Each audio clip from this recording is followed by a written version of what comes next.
Sa isang malamig na gabi ng taglamig, iniligtas ni Manuel, isang patrilyon taong gulang na batang naninirahan sa mga kalye, ang isang matandang lalaki.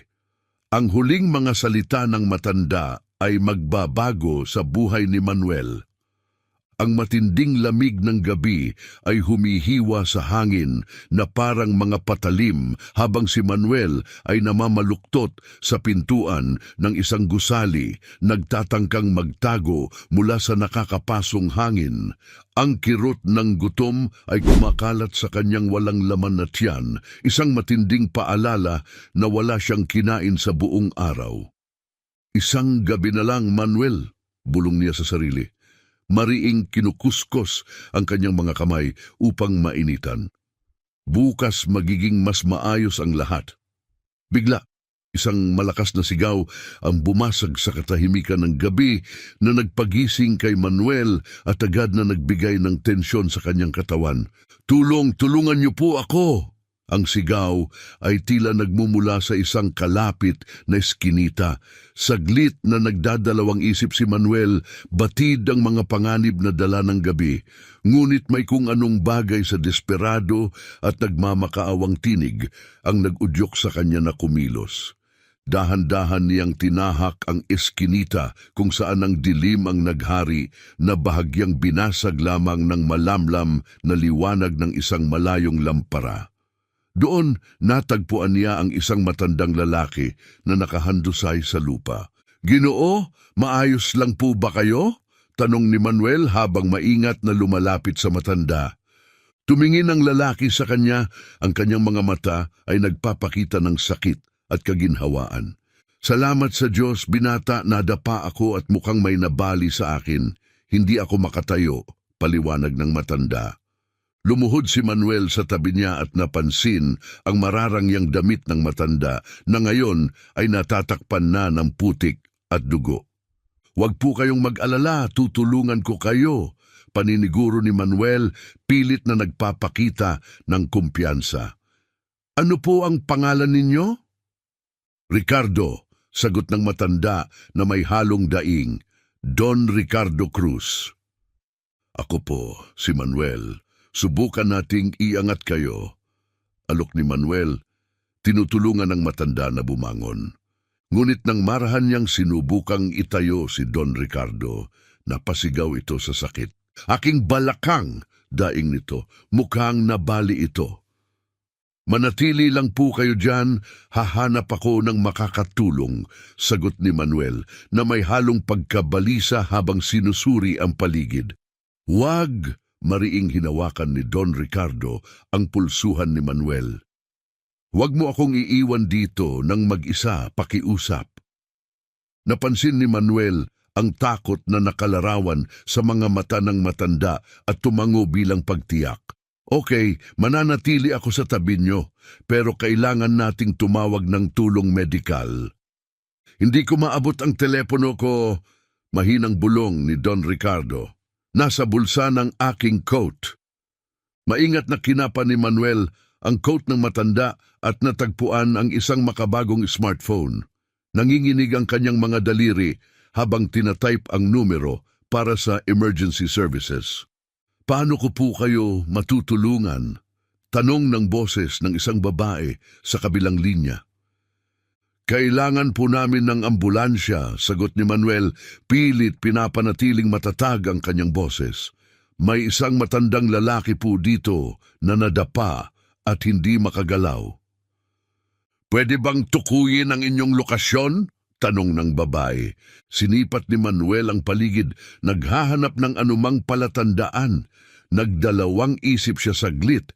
"Nasa isang eskinita po kami malapit sa kalye." Tumigil siya, natanto niyang hindi niya alam ang pangalan ng kalye. "San Martin Street," mahinang bulong ni Don Ricardo. "San Martin Street," malinaw na ulit ni Manuel sa telepono. "Nasa tabi po kami ng isang tindahan ng electronics sa eskinita." "Padating na ang ambulansya. Pwedeng ba kayong manatili sa tabi niya hanggang dumating ang tulong?" tanong ng operator. "Oo, mananatili po ako rito," sagot ni Manuel nang may kumpiyansa. Pagkababa ng tawag, ibinalik niya ang telepono kay Don Ricardo. Padating na po ang tulong, Don Ricardo. Tiyakin ninyong tatagan ninyo ang loob. Isang mahinang ngiti ang sumilay sa labi ng matanda. Salamat, Manuel. Isa kang mabuting tao. Bumabalot sa kanila ang hindi komportabling katahimikan. Hindi alam ang gagawin, sinimulang kuskusin muli ni Manuel ang kanyang mga kamay, sinusubukang labanan ang ginaw. Nanginginig ka sa lamig, puna ni Don Ricardo. Wala ka bang jacket?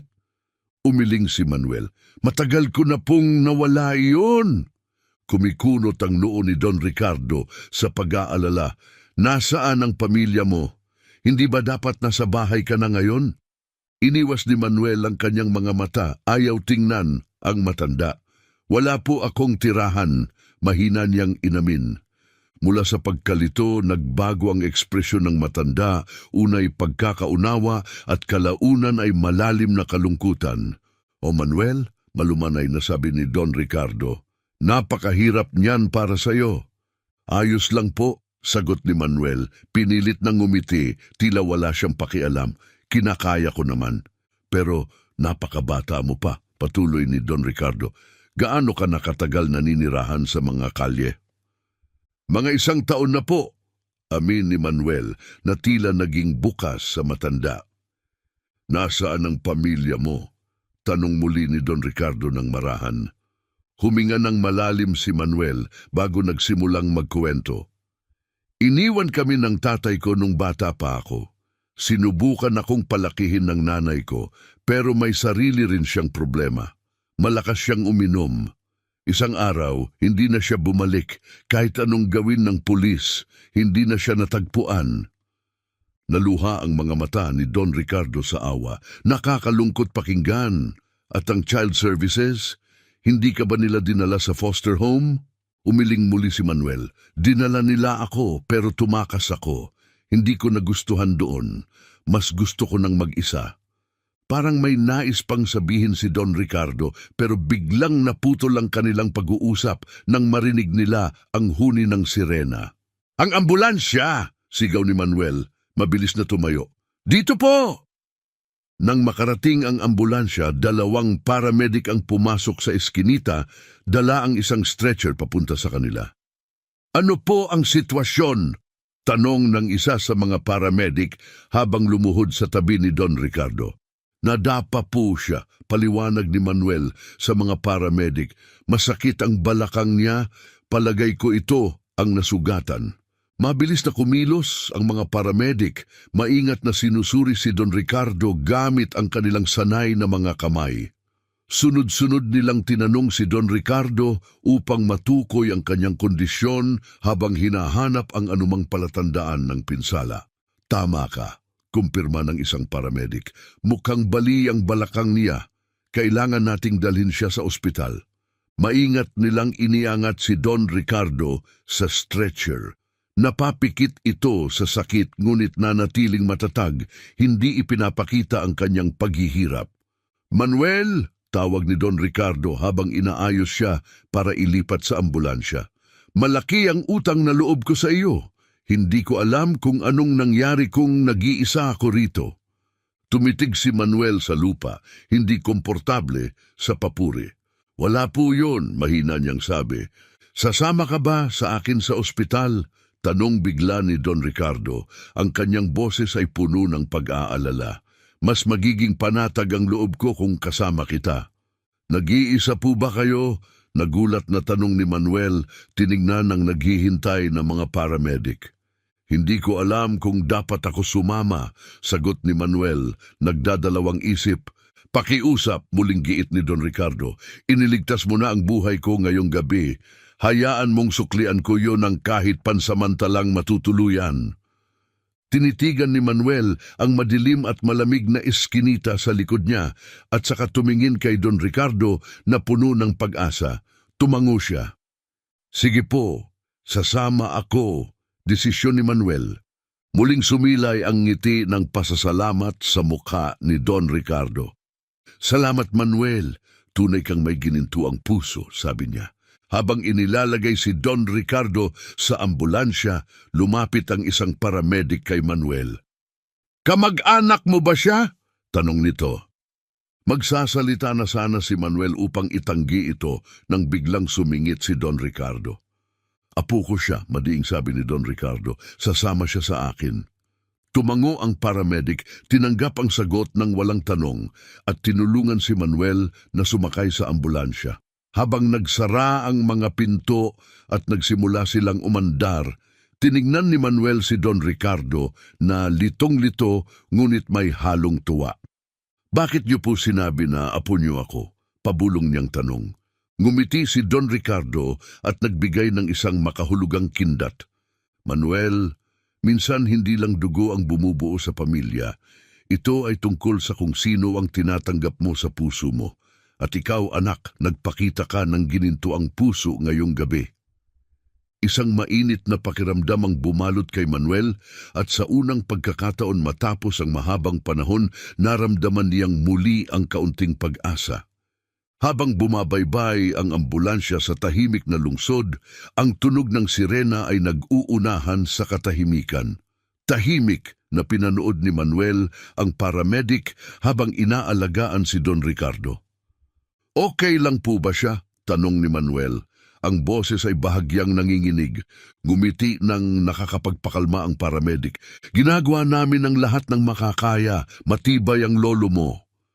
Tumango si Manuel, nakaramdam ng halo-halong pagkabalisa at ginhawa dahil sa maliit na kasinungalingan, ngunit nagpapasalamat na makakasama si Don Ricardo.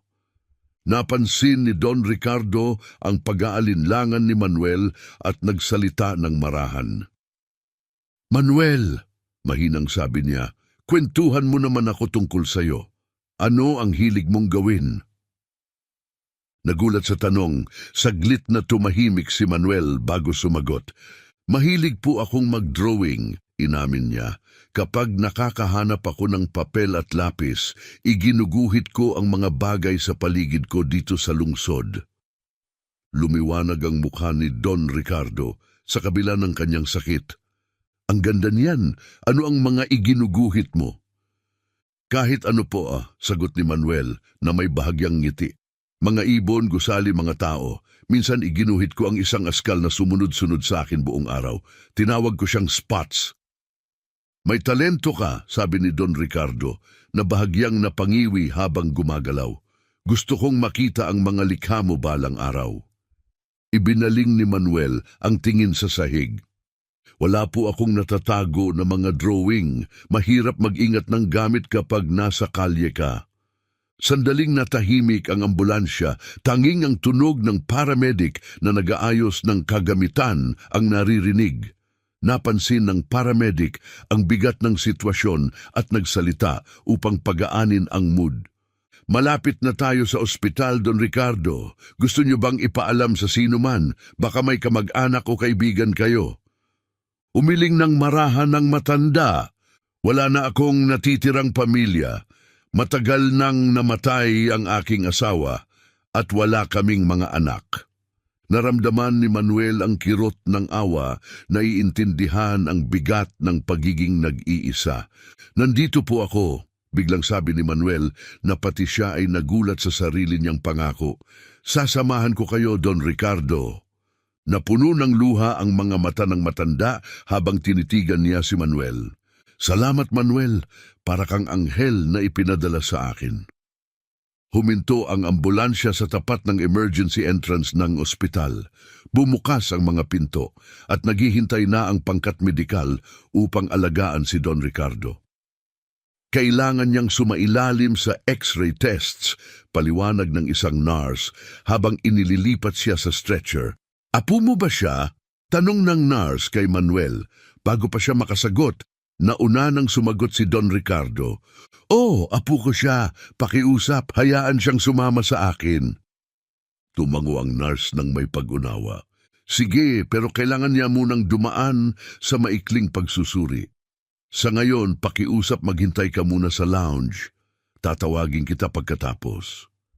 Pakiramdam ni Manuel ay tila natabunan siya ng ingay at galaw ng ospital. Ayos lang po ako, sabi niya kay Don Ricardo habang itinutulak siya papalayo. Huwag kayong mag-alala, nandito lang ako. Tiyak ba yan? Tanong ng matanda. Oo, maghihintay po ako, sagot ni Manuel. Pinapanood ang pagsara ng mga pinto. Mag-isa sa waiting area, naupo si Manuel sa isang plastik na upuan. Ramdam niya ang init ng ospital na sobrang layo sa malamig na mga lansangan sa labas. Ngunit para sa kanya, ang lahat ay parang panaginip. Napansin siya ng isang janitor na naglilinis malapit sa kanya. Ayos ka lang ba, iho? Tanong nito ng may pag-aalala. Nasaan ang mga magulang mo? Nagpapagamot po ang lolo ko. Naghihintay lang ako sa kanya. Sagot ni Manuel, tinatago ang katotohanan dahil sa nakasanayan na. Bahagyang kumunot ang noo ng babae, napansin ang gusot niyang hitsura. Mukhang gutom ka, diyan ka lang, kukuha ako ng makakain mula sa kafe. Bago pa makapagprotesta si Manuel, umalis na ang babae at pagbalik ay dala ang isang sandwich at isang juice box. O kainin mo ito habang naghihintay ka, sabi niya. Inabot ang pagkain kay Manuel. Tinanggap ni Manuel ang pagkain, nanginginig ang kanyang mga kamay. Salamat po, mahina niyang sabi, ramdam ang kabaitan ng babae. Habang kumakain, pinagmasdan ni Manuel ang abalang ospital, mga doktor, nurse at pasyenteng pabalik-balik. Isang mundong malayo sa kinasanayang buhay niya sa mga lansangan. Pagbalik ng nurse, tinawag siya nito. Manuel, hinahanap ka na ng lolo mo. Pwede ka nang pumunta sa kanya. Mabilis ang tibok ng puso niya habang sinusundan ang nurse sa mahabang koridor ng ospital. Sa loob ng isang kwarto, nakita niya si Don Ricardo na nakahiga, may nakakabit na IV sa braso. Manuel, anak, masiglang bati ng matanda. Natakot ako na baka umalis ka. Pinangako ko pong hindi ako aalis, sagot ni Manuel, marahang lumapit sa kama. Nang makalabas ang nurse at maisara ang pinto, nagsalita si Don Ricardo ng may seryosong tono. Sinabi ng mga doktor na nabali ang balakang ko at kailangan kong maoperahan bukas. Tumango si Manuel, hindi alam ang isasagot. May mahalaga akong itatanong sa iyo at gusto kong maging tapat ka sa akin.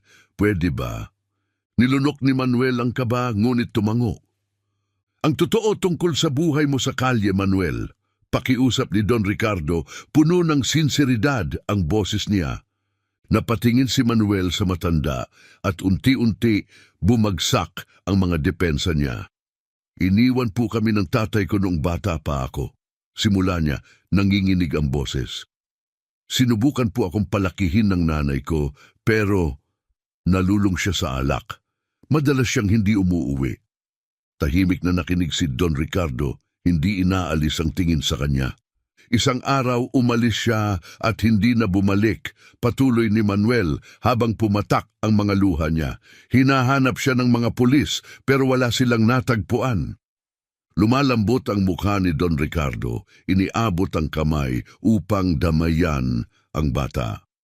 Dinala po nila ako sa foster home, singot ni Manuel, pero hindi po maganda doon. Malupit ang ibang mga bata at hindi naman iyon pinapansin ng mga matatanda. Kaya tumakas ako. Nabubuhay ka ba mag-isa sa kalye mula noon? Tanong ni Don Ricardo. Ang boses niya ay puno ng gulat at lungkot.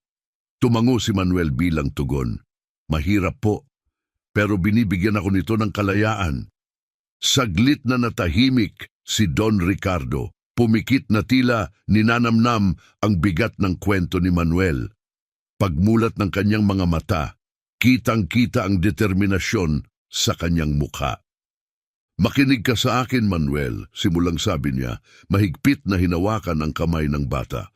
Walang bata ang dapat dumaan sa pinagdaanan mo. Matapang ka at matatag, pero hindi mo kailangang harapin ang buhay ng mag-isa. Ano pong ibig niyong sabihin? Tanong ni Manuel, litong-lito. Ang ibig kong sabihin ay gusto kitang tulungan, sagot ni Don Ricardo. Hindi ko pa maipapangako ang lahat ngayon. Kailangan ko pang pag-usapan ito sa ilang tao. Pero papayag ka ba na subukan ang buhay na malayo sa mga lansangan? Naramdaman ni Manuel ang halo-halong emosyon, pag-asa, kaba at pag-aalinlangan. Bahagi ng sarili niya ay gustong tanggapin ito agad. Ngunit ang kanyang mga nakaraang karanasan ang nagpatigil sa kanya. Bakit? Mahinang tanong niya. Bakit niyo po ako gustong tulungan? Gayong halos hindi niyo ako kilala. Ngumiti si Don Ricardo ng banayad. Dahil nang tinulungan mo ako sa eskinita na iyon, nakita mo ang isang taong nangangailangan. Hindi isang pagkakataon para magnakaw. Iyon ay nagpapakita kung anong klasing tao ka. Napatingin si Manuel sa sahig na antig sa kabaitan ng matanda. Hindi ko po alam kung kaya ko, mahinang sabi niya. Takot po ako. Normal lang na matakot, sabi ni Don Ricardo. Pinapalakas ang loob niya. Pero minsan, kailangan nating magpakita ng tapang upang harapin ang hindi natin alam. Hindi mo kailangang magdesisyon ngayon. Pag-isipan mo lang, pwede ba? Dahan-dahang tumango si Manuel. Pag-iisipan ko po, sagot niya. Biglang bumukas ang pinto at pumasok ang isang doktor. Magandang gabi, bati nito. Pasensya na sa abala, pero kailangan nating pag-usapan ang plano para sa operasyon bukas, Don Ricardo. Mabilis na tumayo si Manuel. Aalis na po ako, sabi niya, pakiramdam na wala siya sa lugar. Huwag manatili ka, pakiusap ni Don Ricardo. Doktor, pwede ba siyang manatili rito ngayong gabi? Wala siyang ibang matutuluyan. Tinitigan ng doktor si Manuel nang may pagtataka, ngunit pumayag rin. Pwede nating ayusin ang isang reclining chair para sa kanya. Salamat, pasasalamat ni Don Ricardo bago bumaling kay Manuel. Mananatili ka rito. Tahimik na pinanood ni Manuel ang matanda, ang doktor at ang mga ilaw ng lungsod sa labas ng bintana. Sa unang pagkakataon sa matagal na panahon, naramdaman niyang muling nagningas ang maliit na apoy ng pag-asa sa kanyang dibdib. Mananatili po ako, sagot niya, bumalik sa kanyang upuan habang sinimulan ng doktor na ipaliwanag ang detalye ng operasyon. Umupo si Manuel sa kanyang upuan. Ang isip niya ay napadpad sa mga pangarap ng hinaharap na matagal na niyang inisip na imposibleng mangyari. Habang umuusad ang gabi, dala nito ang pangako ng isang bagong araw at isang bagong simula. Hindi lang para kay Manuel, ang batang nalampasan ang lupit ng kalye, kundi pati na rin kay Don Ricardo, ang matandang nag-iisa. Ang kanilang mga buhay ay hindi inaasahang nagtagpo, nagbigay ng daan para sa mga hindi inaasahang pagbabago. Ang hinaharap ay hindi tiyak, ngunit nasa kanilang mga kamay ang paghubog nito. Pagsikat ng araw, unti-unting bumalik sa buhay ang ospital, puno ng banayad na ingay ng mga rutinang gawain. Nagising si Manuel na tila nagulat, pansamantalang nalilito sa hindi pamilyar na paligid. Kinusot niya ang kanyang mga mata at pinagmasdan ang kwarto. Unti-unting bumabalik ang alaala ng kanilang pag-uusap kagabi. Si Don Ricardo ay tahimik na nagpapahinga pa rin. Ang mga makinang nasa tabi niya ay nagpapakita ng tuloy-tuloy na ritmo na sumisimbolo sa kanyang mahinang kalagayan. Pumasok ang isang nurse, bahagyang nagulat nang makita si Manuel. Magandang umaga, iho, sabi nito ng marahan. Hindi ko inaasahan na gising ka na ng ganito kaaga. Umayos si Manuel sa kanyang upuan, medyo naiilang. Magandang umaga rin po, sagot niya ng mahina. Kumusta po si Don Ricardo? Matapos suriin ang mga monitor at ayusin ang IV, sumagot ang nurse. Maayos naman ang lagay niya sa ngayon, pinaghahandaan na namin siya para sa operasyon mamaya. Nakilala siya ng nurse at nagtanong, apo ka niya, di ba? Saglit na nag-alinlangan si Manuel, ngunit tumango rin sa huli. Hindi sigurado kung paano itatama ang kwento na lumalaganap. Siguradong nag-aalala ka sa kanya, sabi ng nurse nang may pag-unawa. Gusto mo ba ng almusal? Narinig ang pag-ugong ng kanyang tiyan, bahagyang ngumiti si Manuel. Tinugunan ito ng nurse ng isang ngiti rin. Ibig sabihin, o yan, babalik ako agad. Nang maiwan mag-isa, lumapit si Manuel sa kama ni Don Ricardo. Nakita niyang tila napakahina nito, malayong malayo sa matatag na taong nakilala niya kagabi. Don Ricardo, bulong ni Manuel, halos hindi marinig. Ayaw niyang gambalain ang pahinga ng matanda, pero nais din niyang makita ang kahit anong senyales ng pagbuti nito. Dahan-dahang dumilat ang mga mata ni Don Ricardo at tumama ang tingin sa kanya. "Nandito ka pa," sabi ng matanda, isang banayad ng ngiti ang sumilay sa kanyang labi. "Pinangako ko pong mananatili ako," sagot ni Manuel, may halong protektibong tono sa kanyang boses. Sinubukan ni Don Ricardo na magbago ng posisyon, ngunit napangiwi sa sakit. "Dahan-dahan lang po," sabi ni Manuel nang may pag-aalala. "Baka lalong sumakit." "Ayos lang ako, medyo masakit lang," sagot ni Don Ricardo at saka nagtanong, "Nakapagpahinga ka ba?" Tumango si Manuel. "Mas komportable po pala ang upuang to kaysa sa tingin." Mahinang tumawa si Don Ricardo, ngunit mabilis itong nauwi sa pag-ubo. Agad na iniabot ni Manuel ang isang basong tubig. "Salamat," sabi ni Don Ricardo matapos uminom, puno ng pasasalamat ang kanyang tinig. "Tunay kang mabait na bata, Manuel." Sandaling bumalot ang katahimikan sa kanila, ang tanging tunog ay mula sa mga makinang medikal. Maya-maya, marahang nagsalita si Manuel. Tungkol po sa pinag-usapan natin kagabi.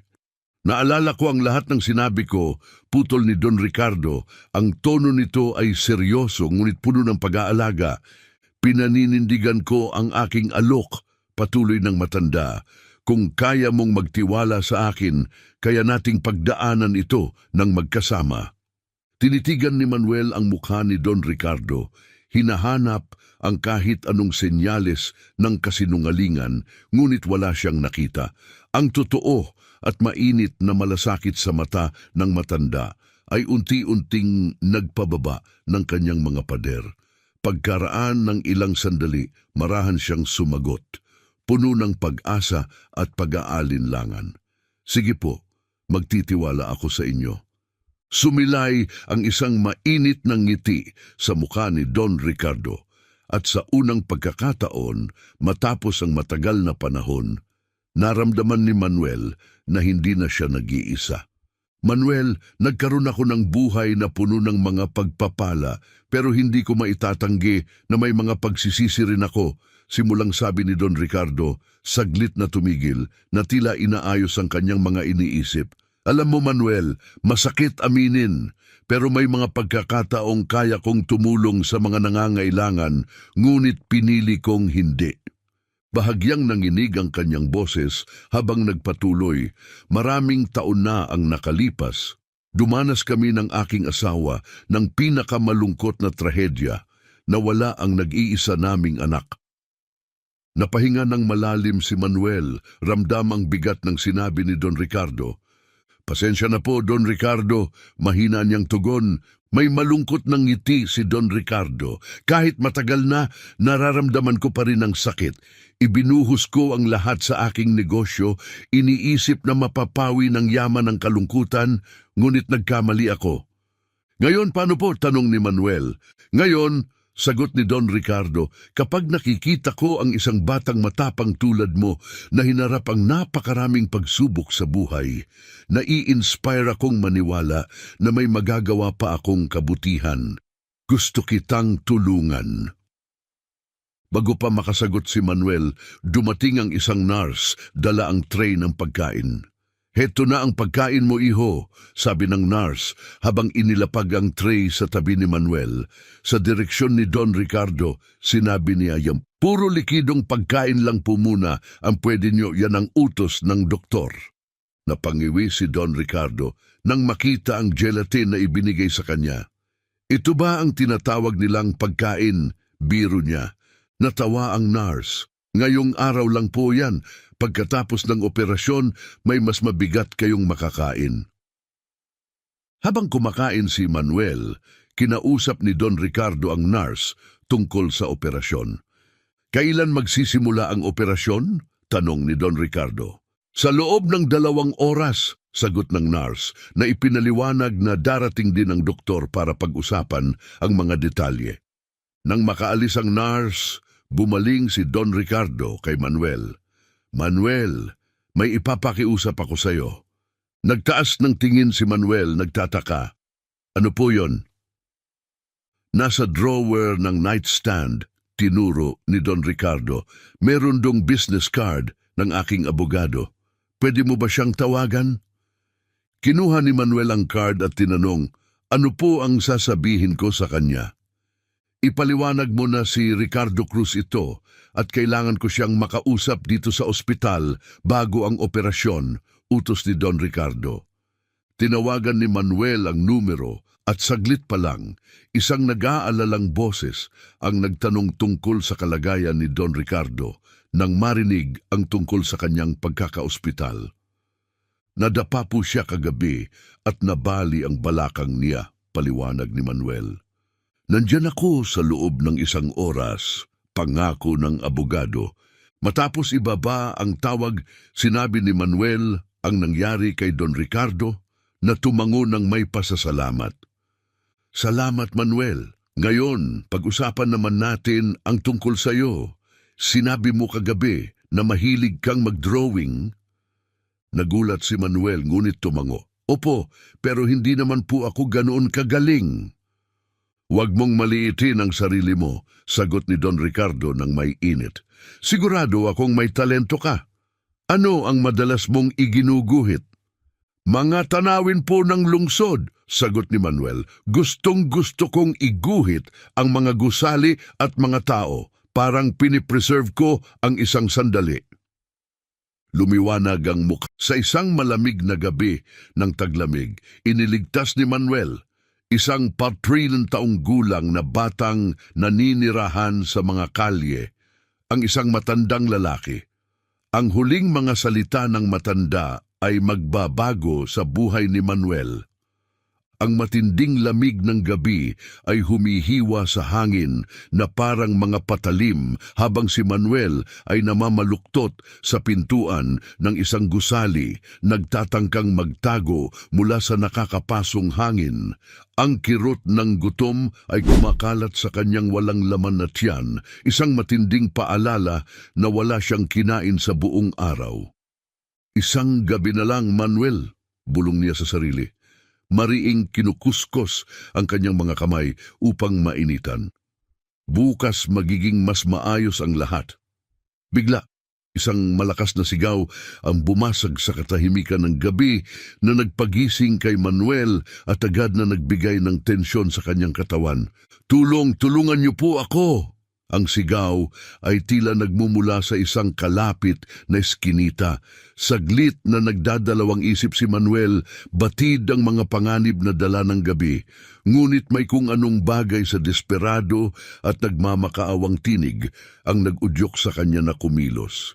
Dahan-dahan niyang tinahak ang eskinita kung saan ang dilim ang naghari na bahagyang binasag lamang ng malamlam na liwanag ng isang malayong lampara. Doon natagpuan niya ang isang matandang lalaki na nakahandusay sa lupa. Ginoo, maayos lang po ba kayo? Tanong ni Manuel habang maingat na lumalapit sa matanda. Tumingin ang lalaki sa kanya, ang kanyang mga mata ay nagpapakita ng sakit at kaginhawaan. Salamat sa Diyos, binata, nadapa ako at mukhang may nabali sa akin. Hindi ako makatayo, paliwanag ng matanda. Lumuhod si Manuel sa tabi niya at napansin ang mararangyang damit ng matanda na ngayon ay natatakpan na ng putik at dugo. Huwag po kayong mag-alala, tutulungan ko kayo, paniniguro ni Manuel, pilit na nagpapakita ng kumpiyansa. Ano po ang pangalan ninyo? Ricardo, sagot ng matanda na may halong daing. Don Ricardo Cruz. Ako po, si Manuel. Subukan nating iangat kayo. Alok ni Manuel, tinutulungan ng matanda na bumangon. Ngunit nang marahan niyang sinubukang itayo si Don Ricardo, napasigaw ito sa sakit. Aking balakang, daing nito, mukhang nabali ito. Manatili lang po kayo dyan, hahanap ako ng makakatulong, sagot ni Manuel na may halong pagkabalisa habang sinusuri ang paligid. Wag, mariing hinawakan ni Don Ricardo ang pulsuhan ni Manuel. Wag mo akong iiwan dito ng mag-isa, pakiusap. Napansin ni Manuel ang takot na nakalarawan sa mga mata ng matanda at tumango bilang pagtiyak. Okay, mananatili ako sa tabi nyo, pero kailangan nating tumawag ng tulong medikal. Hindi ko maabot ang telepono ko, mahinang bulong ni Don Ricardo. Nasa bulsa ng aking coat. Maingat na kinapa ni Manuel ang coat ng matanda at natagpuan ang isang makabagong smartphone. Nanginginig ang kanyang mga daliri habang tinatype ang numero para sa emergency services. Paano ko po kayo matutulungan? Tanong ng boses ng isang babae sa kabilang linya. Kailangan po namin ng ambulansya, sagot ni Manuel, pilit pinapanatiling matatag ang kanyang boses. May isang matandang lalaki po dito na nadapa at hindi makagalaw. Pwede bang tukuyin ang inyong lokasyon? Tanong ng babae. Sinipat ni Manuel ang paligid, naghahanap ng anumang palatandaan. Nagdalawang isip siya saglit. Nasa isang eskinita po kami malapit sa kalye. Tumigil siya, natanto niyang hindi niya alam ang pangalan ng kalye. San Martin Street, mahinang bulong ni Don Ricardo. San Martin Street, malinaw na ulit ni Manuel sa telepono. Nasa tabi po kami ng isang tindahan ng electronics sa eskinita. Padating na ang ambulansya. Pwedeng ba kayong manatili sa tabi niya hanggang dumating ang tulong? Tanong ng operator. Oo, mananatili po ako rito, sagot ni Manuel nang may kumpiyansa. Pagkababa ng tawag, ibinalik niya ang telepono kay Don Ricardo. Padating na po ang tulong, Don Ricardo. Tiyakin ninyong tatagan ninyo ang loob. Isang mahinang ngiti ang sumilay sa labi ng matanda. Salamat, Manuel. Isa kang mabuting tao. Bumabalot sa kanila ang hindi komportabling katahimikan. Hindi alam ang gagawin, sinimulang kuskusin muli ni Manuel ang kanyang mga kamay, sinusubukang labanan ang ginaw. Nanginginig ka sa lamig, puna ni Don Ricardo. Wala ka bang jacket? Umiling si Manuel. Matagal ko na pong nawala iyon. Kumikunot ang noo ni Don Ricardo sa pag-aalala. Nasaan ang pamilya mo? Hindi ba dapat nasa bahay ka na ngayon? Iniwas ni Manuel ang kanyang mga mata, ayaw tingnan ang matanda. Wala po akong tirahan, mahina niyang inamin. Mula sa pagkalito, nagbago ang ekspresyon ng matanda, unay pagkakaunawa at kalaunan ay malalim na kalungkutan. O Manuel, malumanay na sabi ni Don Ricardo, napakahirap niyan para sa'yo. Ayos lang po, sagot ni Manuel, pinilit ng ngumiti, tila wala siyang pakialam. Kinakaya ko naman. Pero napakabata mo pa, patuloy ni Don Ricardo. Gaano ka nakatagal naninirahan sa mga kalye? Mga 1 taon na po, amin ni Manuel na tila naging bukas sa matanda. Nasaan ang pamilya mo? Tanong muli ni Don Ricardo ng marahan. Huminga ng malalim si Manuel bago nagsimulang magkuwento. Iniwan kami ng tatay ko nung bata pa ako. Sinubukan akong palakihin ng nanay ko pero may sarili rin siyang problema. Malakas siyang uminom. Isang araw, hindi na siya bumalik kahit anong gawin ng pulis, hindi na siya natagpuan. Naluha ang mga mata ni Don Ricardo sa awa. Nakakalungkot pakinggan. At ang child services, hindi ka ba nila dinala sa foster home? Umiling muli si Manuel. Dinala nila ako pero tumakas ako. Hindi ko nagustuhan doon. Mas gusto ko ng mag-isa. Parang may nais pang sabihin si Don Ricardo pero biglang naputol ang kanilang pag-uusap nang marinig nila ang huni ng sirena. Ang ambulansya! Sigaw ni Manuel. Mabilis na tumayo. Dito po! Nang makarating ang ambulansya, 2 paramedic ang pumasok sa eskinita, dala ang isang stretcher papunta sa kanila. Ano po ang sitwasyon? Tanong ng isa sa mga paramedic habang lumuhod sa tabi ni Don Ricardo. Nadapa po siya, paliwanag ni Manuel sa mga paramedic. Masakit ang balakang niya, palagay ko ito ang nasugatan. Mabilis na kumilos ang mga paramedic, maingat na sinusuri si Don Ricardo gamit ang kanilang sanay na mga kamay. Sunod-sunod nilang tinanong si Don Ricardo upang matukoy ang kanyang kondisyon habang hinahanap ang anumang palatandaan ng pinsala. Tama ka, kumpirma ng isang paramedic. Mukhang bali ang balakang niya. Kailangan nating dalhin siya sa ospital. Maingat nilang iniangat si Don Ricardo sa stretcher. Napapikit ito sa sakit ngunit nanatiling matatag, hindi ipinapakita ang kanyang paghihirap. Manuel! Tawag ni Don Ricardo habang inaayos siya para ilipat sa ambulansya. Malaki ang utang na loob ko sa iyo. Hindi ko alam kung anong nangyari kung nag-iisa ako rito. Tumitig si Manuel sa lupa, hindi komportable sa papuri. Wala po yun, mahina niyang sabi. Sasama ka ba sa akin sa ospital? Tanong bigla ni Don Ricardo. Ang kanyang boses ay puno ng pag-aalala. Mas magiging panatag ang loob ko kung kasama kita. Nag-iisa po ba kayo? Nagulat na tanong ni Manuel, tinignan ng naghihintay na mga paramedic. Hindi ko alam kung dapat ako sumama, sagot ni Manuel, nagdadalawang isip. Pakiusap, muling giit ni Don Ricardo. Iniligtas mo na ang buhay ko ngayong gabi. Hayaan mong suklian ko yon ng kahit pansamantalang matutuluyan. Tinitigan ni Manuel ang madilim at malamig na eskinita sa likod niya at saka tumingin kay Don Ricardo na puno ng pag-asa. Tumango siya. Sige po, sasama ako, desisyon ni Manuel. Muling sumilay ang ngiti ng pasasalamat sa mukha ni Don Ricardo. Salamat Manuel, tunay kang may ginintuang puso, sabi niya. Habang inilalagay si Don Ricardo sa ambulansya, lumapit ang isang paramedic kay Manuel. Kamag-anak mo ba siya? Tanong nito. Magsasalita na sana si Manuel upang itanggi ito nang biglang sumingit si Don Ricardo. Apo ko siya, madiing sabi ni Don Ricardo. Sasama siya sa akin. Tumango ang paramedic, tinanggap ang sagot ng walang tanong at tinulungan si Manuel na sumakay sa ambulansya.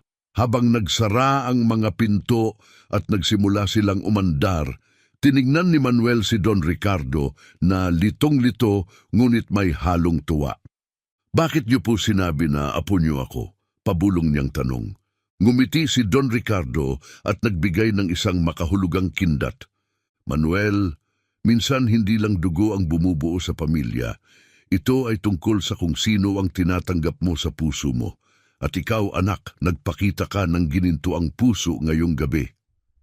Isang mainit na pakiramdam ang bumalot kay Manuel at sa unang pagkakataon matapos ang mahabang panahon, naramdaman niyang muli ang kaunting pag-asa. Habang bumabaybay ang ambulansya sa tahimik na lungsod, ang tunog ng sirena ay nag-uunahan sa katahimikan. Tahimik na pinanood ni Manuel ang paramedic habang inaalagaan si Don Ricardo. Okay lang po ba siya? Tanong ni Manuel. Ang boses ay bahagyang nanginginig. Ngumiti ng nakakapagpakalma ang paramedic. Ginagawa namin ang lahat ng makakaya. Matibay ang lolo mo. Tumango si Manuel, nakaramdam ng halo-halong pagkabalisa at ginhawa dahil sa maliit na kasinungalingan. Ngunit nagpapasalamat na makakasama si Don Ricardo. Napansin ni Don Ricardo ang pag-aalinlangan ni Manuel at nagsalita ng marahan. Manuel, mahinang sabi niya, kwentuhan mo naman ako tungkol sa'yo. Ano ang hilig mong gawin? Nagulat sa tanong, saglit na tumahimik si Manuel bago sumagot. Mahilig po akong mag-drawing, inamin niya. Kapag nakakahanap ako ng papel at lapis, iginuguhit ko ang mga bagay sa paligid ko dito sa lungsod. Lumiwanag ang mukha ni Don Ricardo sa kabila ng kanyang sakit. Ang ganda niyan, ano ang mga iginuguhit mo? Kahit ano po sagot ni Manuel na may bahagyang ngiti. Mga ibon, gusali, mga tao. Minsan iginuhit ko ang isang askal na sumunod-sunod sa akin buong araw. Tinawag ko siyang Spots. May talento ka, sabi ni Don Ricardo, na bahagyang napangiwi habang gumagalaw. Gusto kong makita ang mga likha mo balang araw.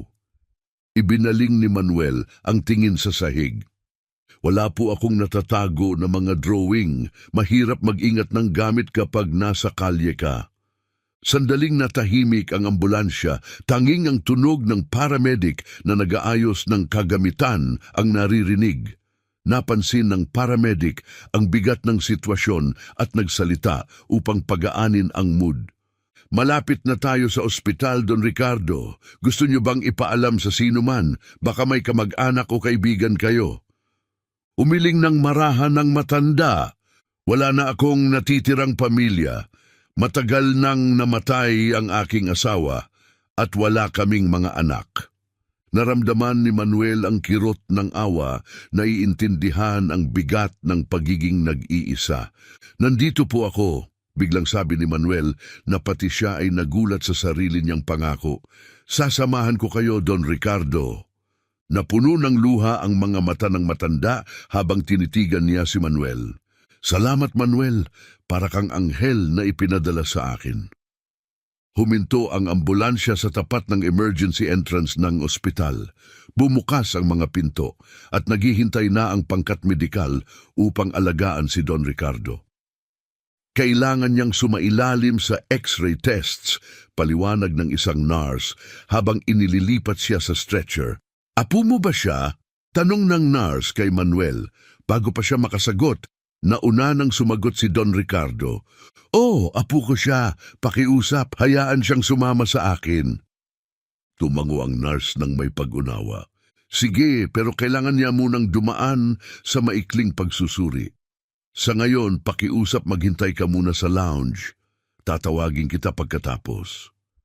Pakiramdam ni Manuel ay tila natabunan siya ng ingay at galaw ng ospital. Ayos lang po ako, sabi niya kay Don Ricardo habang itinutulak siya papalayo. Huwag kayong mag-alala, nandito lang ako. Tiyak ba yan? Tanong ng matanda. Oo, maghihintay po ako, sagot ni Manuel. Pinapanood ang pagsara ng mga pinto. Mag-isa sa waiting area, naupo si Manuel sa isang plastik na upuan. Ramdam niya ang init ng ospital na sobrang layo sa malamig na mga lansangan sa labas. Ngunit para sa kanya, ang lahat ay parang panaginip. Napansin siya ng isang janitor na naglilinis malapit sa kanya. Ayos ka lang ba, iho? Tanong nito ng may pag-aalala. Nasaan ang mga magulang mo? Nagpapagamot po ang lolo ko. Naghihintay lang ako sa kanya. Sagot ni Manuel, tinatago ang katotohanan dahil sa nakasanayan na. Bahagyang kumunot ang noo ng babae, napansin ang gusot niyang hitsura. Mukhang gutom ka, diyan ka lang, kukuha ako ng makakain mula sa kafe. Bago pa makapagprotesta si Manuel, umalis na ang babae at pagbalik ay dala ang isang sandwich at isang juice box. O kainin mo ito habang naghihintay ka, sabi niya. Inabot ang pagkain kay Manuel. Tinanggap ni Manuel ang pagkain, nanginginig ang kanyang mga kamay. Salamat po, mahina niyang sabi, ramdam ang kabaitan ng babae. Habang kumakain, pinagmasdan ni Manuel ang abalang ospital, mga doktor, nurse at pasyenteng pabalik-balik.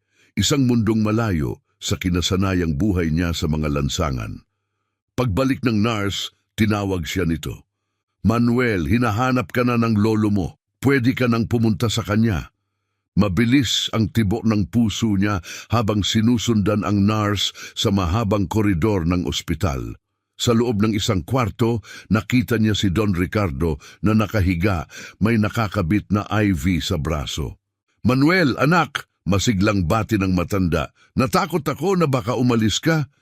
Pinangako ko pong hindi ako aalis, sagot ni Manuel, marahang lumapit sa kama. Nang makalabas ang nurse at maisara ang pinto, nagsalita si Don Ricardo ng may seryosong tono. Sinabi ng mga doktor na nabali ang balakang ko at kailangan kong maoperahan bukas. Tumango si Manuel, hindi alam ang isasagot. May mahalaga akong itatanong sa iyo at gusto kong maging tapat ka sa akin. Pwede ba? Nilunok ni Manuel ang kaba ngunit tumango. Ang totoo tungkol sa buhay mo sa kalye, Manuel. Pakiusap ni Don Ricardo, puno ng sinseridad ang boses niya. Napatingin si Manuel sa matanda at unti-unti bumagsak ang mga depensa niya. Iniwan po kami ng tatay ko noong bata pa ako. Simula niya, nanginginig ang boses. Sinubukan po akong palakihin ng nanay ko, pero nalulung siya sa alak. Madalas siyang hindi umuuwi. Tahimik na nakinig si Don Ricardo, hindi inaalis ang tingin sa kanya. Isang araw umalis siya at hindi na bumalik, patuloy ni Manuel habang pumatak ang mga luha niya. Hinahanap siya ng mga pulis pero wala silang natagpuan. Lumalambot ang mukha ni Don Ricardo, iniabot ang kamay upang damayan ang bata. Dinala po nila ako sa foster home, singot ni Manuel. Pero hindi po maganda doon, malupit ang ibang mga bata at hindi naman iyon pinapansin ng mga matatanda. Kaya tumakas ako. Nabubuhay ka ba mag-isa sa kalye mula noon? Tanong ni Don Ricardo. Ang boses niya ay puno ng gulat at lungkot. Tumango si Manuel bilang tugon. Mahirap po, pero binibigyan ako nito ng kalayaan. Saglit na natahimik si Don Ricardo. Pumikit na tila ninanamnam ang bigat ng kwento ni Manuel. Pagmulat ng kanyang mga mata, kitang-kita ang determinasyon sa kanyang mukha.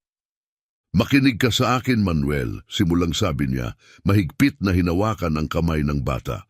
Walang bata ang dapat dumaan sa pinagdaanan mo. Matapang ka at matatag, pero hindi mo kailangang harapin ang buhay ng mag-isa. Ano pong ibig niyong sabihin? Tanong ni Manuel, litong-lito. Ang ibig kong sabihin ay gusto kitang tulungan, sagot ni Don Ricardo. Hindi ko pa maipapangako ang lahat ngayon. Kailangan ko pang pag-usapan ito sa ilang tao. Pero papayag ka ba na subukan ang buhay na malayo sa mga lansangan? Naramdaman ni Manuel ang halo-halong emosyon, pag-asa, kaba at pag-aalinlangan. Bahagi ng sarili niya ay gustong tanggapin ito agad. Ngunit ang kanyang mga nakaraang karanasan ang nagpatigil sa kanya. Bakit? Mahinang tanong niya. Bakit niyo po ako gustong tulungan? Gayong halos hindi niyo ako kilala. Ngumiti si Don Ricardo ng banayad. Dahil nang tinulungan mo ako sa eskinita na iyon, nakita mo ang isang taong nangangailangan. Hindi isang pagkakataon para magnakaw. Iyon ay nagpapakita kung anong klasing tao ka. Napatingin si Manuel sa sahig na antig sa kabaitan ng matanda. Hindi ko po alam kung kaya ko, mahinang sabi niya. Takot po ako. Normal lang na matakot, sabi ni Don Ricardo. Pinapalakas ang loob niya. Pero minsan, kailangan nating magpakita ng tapang upang harapin ang hindi natin alam. Hindi mo kailangang magdesisyon ngayon. Pag-isipan mo lang, pwede ba? Dahan-dahang tumango si Manuel. Pag-iisipan ko po, sagot niya. Biglang bumukas ang pinto at pumasok ang isang doktor. Magandang gabi, bati nito. Pasensya na sa abala, pero kailangan nating pag-usapan ang plano para sa operasyon bukas, Don Ricardo. Mabilis na tumayo si Manuel. Aalis na po ako, sabi niya, pakiramdam na wala siya sa lugar. Huwag manatili ka, pakiusap ni Don Ricardo. Doktor, pwede ba siyang manatili rito ngayong gabi? Wala siyang ibang matutuluyan. Tinitigan ng doktor si Manuel nang may pagtataka, ngunit pumayag rin. Pwede nating ayusin ang isang reclining chair para sa kanya. Salamat, pasasalamat ni Don Ricardo bago bumaling kay Manuel. Mananatili ka rito. Tahimik na pinanood ni Manuel ang matanda, ang doktor at ang mga ilaw ng lungsod sa labas ng bintana. Sa unang pagkakataon sa matagal na panahon, naramdaman niyang muling nagningas ang maliit na apoy ng pag-asa sa kanyang dibdib. Mananatili po ako, sagot niya, bumalik sa kanyang upuan habang sinimulan ng doktor na ipaliwanag ang detalye ng operasyon. Umupo si Manuel sa kanyang upuan. Ang isip niya ay napadpad sa mga pangarap ng hinaharap na matagal na niyang inisip na imposibleng mangyari. Habang umuusad ang gabi, dala nito ang pangako ng isang bagong araw at isang bagong simula. Hindi lang para kay Manuel, ang batang nalampasan ang lupit ng kalye, kundi pati na rin kay Don Ricardo, ang matandang nag-iisa. Ang kanilang mga buhay ay hindi inaasahang nagtagpo, nagbigay ng daan para sa mga hindi inaasahang pagbabago. Ang hinaharap ay hindi tiyak, ngunit nasa kanilang mga kamay ang paghubog nito. Pagsikat ng araw, unti-unting bumalik sa buhay ang ospital, puno ng banayad na ingay ng mga rutinang gawain.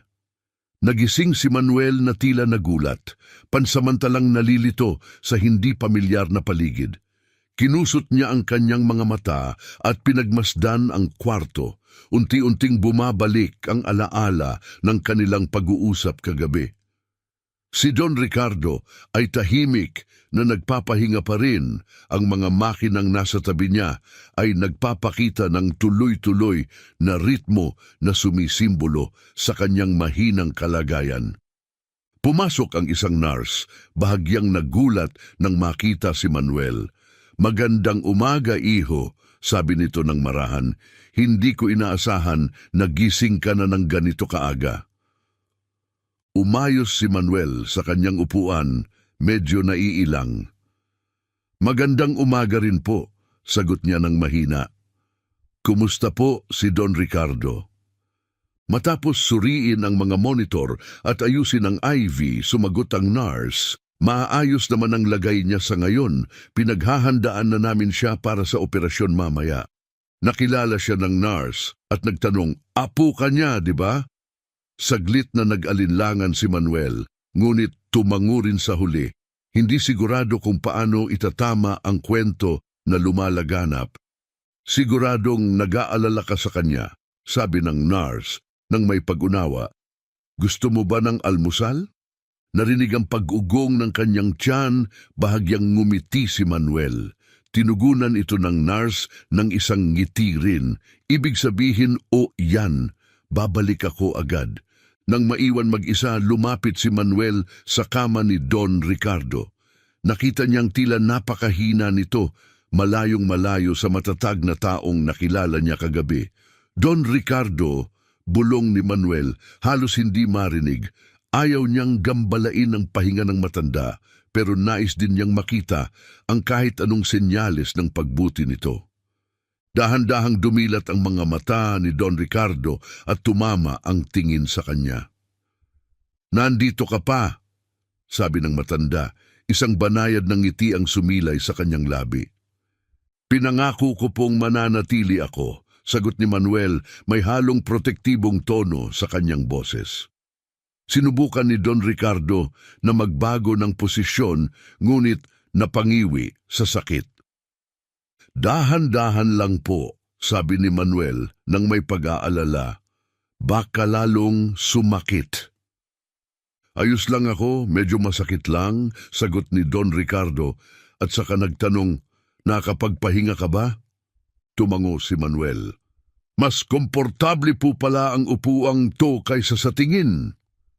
Mahinang tumawa si Don Ricardo, ngunit mabilis itong nauwi sa pag-ubo. Agad na iniabot ni Manuel ang isang basong tubig. "Salamat," sabi ni Don Ricardo matapos uminom, puno ng pasasalamat ang kanyang tinig. "Tunay kang mabait na bata, Manuel." Sandaling bumalot ang katahimikan sa kanila, ang tanging tunog ay mula sa mga makinang medikal. Maya-maya, marahang nagsalita si Manuel tungkol po sa pinag-usapan natin kagabi. "Naalala ko ang lahat ng sinabi ko," putol ni Don Ricardo. Ang tono nito ay seryoso ngunit puno ng pag-aalaga. "Pinaninindigan ko ang aking alok," patuloy ng matanda. "Kung kaya mong magtiwala sa akin, kaya nating pagdaanan ito ng magkasama." Tinitigan ni Manuel ang mukha ni Don Ricardo. Hinahanap ang kahit anong senyales ng kasinungalingan, ngunit wala siyang nakita. Ang totoo at mainit na malasakit sa mata ng matanda ay unti-unting nagpababa ng kanyang mga pader. Pagkaraan ng ilang sandali, marahan siyang sumagot, puno ng pag-asa at pag-aalinlangan. "Sige po, magtitiwala ako sa inyo." Sumilay ang isang mainit ng ngiti sa mukha ni Don Ricardo. At sa unang pagkakataon, matapos ang matagal na panahon, naramdaman ni Manuel na hindi na siya nag-iisa. Manuel, nagkaroon ako ng buhay na puno ng mga pagpapala, pero hindi ko maitatanggi na may mga pagsisisi rin ako. Simulang sabi ni Don Ricardo, saglit na tumigil, na tila inaayos ang kanyang mga iniisip. Alam mo Manuel, masakit aminin, pero may mga pagkakataong kaya kong tumulong sa mga nangangailangan, ngunit pinili kong hindi. Bahagyang nanginig ang kanyang boses habang nagpatuloy. Maraming taon na ang nakalipas. Dumanas kami ng aking asawa ng pinakamalungkot na trahedya na wala ang nag-iisa naming anak. Napahinga ng malalim si Manuel, ramdam ang bigat ng sinabi ni Don Ricardo. Pasensya na po, Don Ricardo, mahina niyang tugon. May malungkot ng ngiti si Don Ricardo. Kahit matagal na, nararamdaman ko pa rin ang sakit. Ibinuhos ko ang lahat sa aking negosyo, iniisip na mapapawi ng yaman ng kalungkutan, ngunit nagkamali ako. Ngayon, paano po? Tanong ni Manuel. Ngayon, sagot ni Don Ricardo, kapag nakikita ko ang isang batang matapang tulad mo na hinarap ang napakaraming pagsubok sa buhay, nai-inspire akong maniwala na may magagawa pa akong kabutihan. Gusto kitang tulungan. Bago pa makasagot si Manuel, dumating ang isang nurse, dala ang tray ng pagkain. Heto na ang pagkain mo, iho, sabi ng nurse habang inilapag ang tray sa tabi ni Manuel. Sa direksyon ni Don Ricardo, sinabi niya, yung puro likidong pagkain lang po muna ang pwede nyo, yan ang utos ng doktor. Napangiwi si Don Ricardo nang makita ang gelatin na ibinigay sa kanya. Ito ba ang tinatawag nilang pagkain? Biro niya. Natawa ang nurse. Ngayong araw lang po yan. Pagkatapos ng operasyon, may mas mabigat kayong makakain. Habang kumakain si Manuel, kinausap ni Don Ricardo ang nurse tungkol sa operasyon. Kailan magsisimula ang operasyon? Tanong ni Don Ricardo. Sa loob ng 2 oras, sagot ng nurse, na ipinaliwanag na darating din ang doktor para pag-usapan ang mga detalye. Nang makaalis ang nurse, bumaling si Don Ricardo kay Manuel. Manuel, may ipapakiusap ako sa iyo. Nagtaas ng tingin si Manuel, nagtataka. Ano po yon? Nasa drawer ng nightstand, tinuro ni Don Ricardo, meron dong business card ng aking abogado. Pwede mo ba siyang tawagan? Kinuha ni Manuel ang card at tinanong, ano po ang sasabihin ko sa kanya? Ipaliwanag mo na si Ricardo Cruz ito at kailangan ko siyang makausap dito sa ospital bago ang operasyon, utos ni Don Ricardo. Tinawagan ni Manuel ang numero at saglit pa lang, isang nag-aalalang boses ang nagtanong tungkol sa kalagayan ni Don Ricardo nang marinig ang tungkol sa kanyang pagkakaospital. Nadapa po siya kagabi at nabali ang balakang niya, paliwanag ni Manuel. Nandiyan ako sa loob ng 1 oras, pangako ng abogado. Matapos ibaba ang tawag, sinabi ni Manuel ang nangyari kay Don Ricardo na tumango ng may pasasalamat. Salamat Manuel. Ngayon, pag-usapan naman natin ang tungkol sa iyo. Sinabi mo kagabi na mahilig kang mag-drawing. Nagulat si Manuel ngunit tumango. Opo, pero hindi naman po ako ganoon kagaling. Huwag mong maliitin ang sarili mo, sagot ni Don Ricardo ng may init. Sigurado akong may talento ka. Ano ang madalas mong iginuguhit? Mga tanawin po ng lungsod, sagot ni Manuel. Gustong-gusto kong iguhit ang mga gusali at mga tao. Parang pinipreserve ko ang isang sandali. Lumiwanag ang mukha ni Don Ricardo. Ang galing niyan! Alam mo ba, nangongolekta ako ng sining. May malita kong gallery sa bahay. Baka balang araw, ipakita mo sa akin ang mga likha mo. Medyo nahiya si Manuel at tumingin sa malayo. Hindi po siguro yun bagay sa gallery. Hayaan mong ako ang humusga, sabi ni Don Ricardo ng may tiyaga. Ang sining ay hindi tungkol sa perpektong teknikalidad. Ito ay tungkol sa pagpapahayag. Mukhang may likas kang talento sa pagkuha ng esensya ng buhay. Naputol ang kanilang usapan nang kumatok ang doktor sa pinto. Magandang umaga, Don Ricardo, bati ng doktor. Handa na ba kayong pag-usapan ang operasyon? Sa kabila ng sitwasyon, nagbiro si Don Ricardo. Parang nabangga ako ng truck pero inaasahan ko na, yon, hindi ba? Tumawa ang doktor habang ipinaliwanag ang proseso ng operasyon, ang anesthesia, pagpapalit ng balakang at ang inaasahang paggaling. Tahimik na nakinig si Manuel, sinusubukang intindihin ang medikal na termino. May mga tanong po ba kayo? Tanong ng doktor matapos ipaliwanag ang lahat. Wala, doktor, sagot ni Don Ricardo nang may kumpiyansa. May tiwala ako sa inyong kakayahan. Tumango ang doktor kay Manuel. At ikaw naman, iho, mayroon ka bang mga tanong o alinlangan na nasa isip mo? Nagulat sa direktang tanong sa kanya, medyo nabubulol si Manuel sa sagot niya. Gaano po katagal siyang mananatili dito? Magandang tanong yan, sagot ng doktor na may hikayat ng ngiti. Kung magiging maayos ang lahat, maaari nang makalabas si Don Ricardo sa loob ng 3 araw. Pero ang buong paggaling niya ay tatagal ng ilang linggo o higit pa. Tumango si Manuel, tahimik na iniisip ang mga kahihinatnan. Nababahala siya sa mangyayari sa kanya kapag nakalabas na si Don Ricardo mula sa ospital. Napansin ni Don Ricardo ang pag-aalala sa mukha ni Manuel at mahinang nagtanong, "Ano ang iniisip mo?" Matapos ang saglit na pag-aalinlangan, boses na puno ng kaba ang lumabas kay Manuel. "Ano pong mangyayari sa akin kapag lumabas na kayo sa ospital?" Iniunat ni Don Ricardo ang kamay, hinihikayat si Manuel na lumapit. "Pakinggan mo ako, Manuel. May mahalaga akong gustong ipaintindi sa iyo. Hindi kita iiwan. Aayusin natin ito ng magkasama, okay?" Tumango si Manuel at bakas ang emosyon sa kanyang mga mata nang biglang kumatok muli ang pinto. Pumasok ang isang lalaki na nakasuot ng matalas na itim na suit na may maligamgam na bati kay Don Ricardo. "Ricardo, kaibigan ko, ano na naman ang pinasok mo?" Ngumiti si Don Ricardo. "Joseph, salamat at dumating ka agad." Binalingan ni Joseph si Manuel, tila ngayon lang siya napansin. "At sino naman itong binata?" Tanong niya na puno ng kuryosidad. "Ito si Manuel," pagpapakilala ni Don Ricardo. "Manuel, si Joseph Castillo, ang aking abogado at matalik na kaibigan. Ikinagagalak ko po kayong makilala," mahiyain, ngunit magalang na sabi ni Manuel. Tumango si Joseph, ngunit may halong pagtataka sa kanyang tingin. "Ricardo, ano ba ang nangyayari dito? Sino ba talaga ang batang ito?" Malalim na bumuntong hininga si Don Ricardo bago nagpatuloy. "Mahaba ang kwento, Joseph, pero ang pinakamahalaga, iniligtas ako ni Manuel kagabi. Kung hindi dahil sa kanya, baka naiwan akong mag-isa sa eskinita."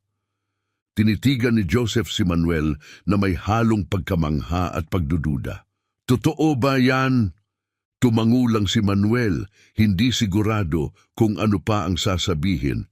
"Ngayon, Ricardo," sabi ni Joseph, bumalik sa pakay, "bakit mo ako tinawagan ng ganito kaaga?" Umayos si Don Ricardo ng upo at naging seryoso ang kanyang itsura. "Joseph, gusto kong baguhin ang laman ng aking testamento." Nanlaki ang mata ni Joseph sa gulat. "Ang testamento mo? Ricardo, hindi ka naman nasa bingit ng kamatayan. Operasyon lang ito sa balakang." "Alam ko yan," sagot ni Don Ricardo. Iwiniwasiwas ang kamay. "Pero dahil sa nangyari, napagtanto kong kailangang ayusin ang lahat. Gusto kong siguruhin na maayos ang lahat." Inilabas ni Joseph ang kanyang notepad. Handa nang magsulat. "Anong mga pagbabago ang gusto mong gawin?" Tinitigan ni Don Ricardo si Manuel bago muling bumaling kay Joseph. "Isama si Manuel sa aking testamento." Tahimik ang buong silid, halos hindi makapaniwala si Manuel sa narinig niya at si Joseph ang unang nagprotesta. "Ricardo, Kalokohan ito. Halos hindi mo siya kilala. Paano mo maisip na...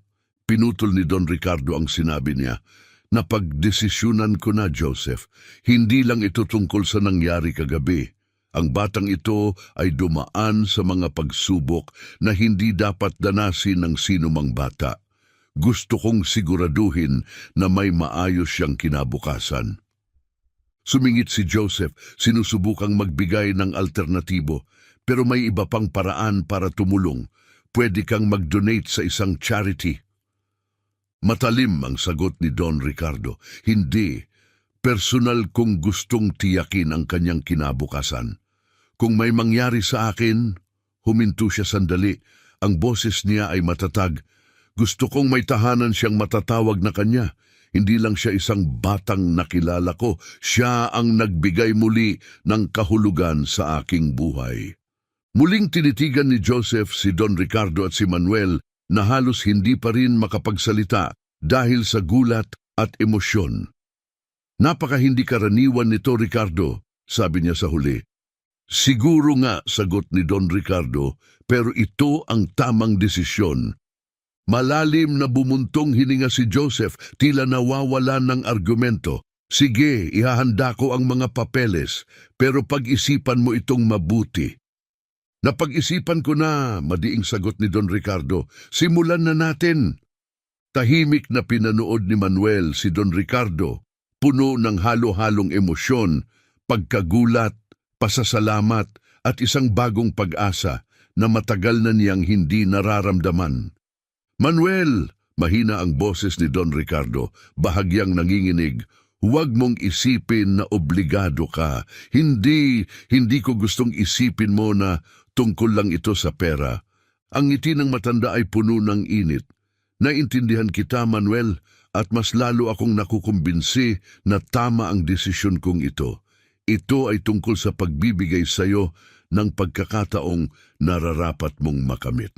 Si Joseph na malinaw pa ring nagdududa ay malalim na bumuntong hininga.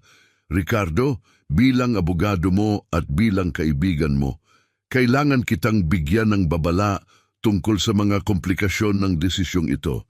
Hindi pa natin ganap na kilala ang background ng batang ito. Pinutol siya ni Don Ricardo. Nakita ko na ang sapat para maunawaan ang kanyang pagkatao, Joseph. Ang kanyang mga ginawa kagabi ay nagsabi na ng lahat. Nakatayo si Manuel sa tabi ng kama. Bakas sa kanyang mukha ang hindi komportabling pakiramdam habang tumingin sa kanya si Joseph. Binata, gusto mo bang may ibahagi sa amin? Nanginginig ang mga kamay ni Manuel, pilit na kinakalma ang kanyang sarili. Ako, hindi ko po alam kung ano ang sasabihin. Nakapamewang si Joseph, ang itsura ay puno pa rin ng pagdududa. Siguro ay maaari mong simulan sa pagsasabi sa amin ng tungkol sa pamilya mo. Nasaan sila? Napatingin si Manuel, sa sahig ang boses niya ay mahina. Wala po talaga akong pamilya, mahina niyang inamin. Iniabot ni Don Ricardo ang kanyang kamay at hinawakan ang kamay ni Manuel nang may pagdamay. Ayos lang, ligtas ka rito. Sabihin mo sa amin ang kwento mo. Huminga ng malalim si Manuel at nagsimulang ikwento ang kanyang buhay, ang ama niyang umalis, ang ina niyang nalulong sa alak, at ang biglaan nitong pagkawala. Isinalaysay niya ang mga hirap sa foster system, ang pang-aabuso, at ang kanyang pagtakas papunta sa kalye. Habang nagsasalita siya, unti-unting nawala ang pagdududa sa mukha ni Joseph at napalitan ito ng pag-unawa at awa. Diyos ko! Mahinang bulong ni Joseph matapos marinig ang kwento ni Manuel, halatang tinamaan.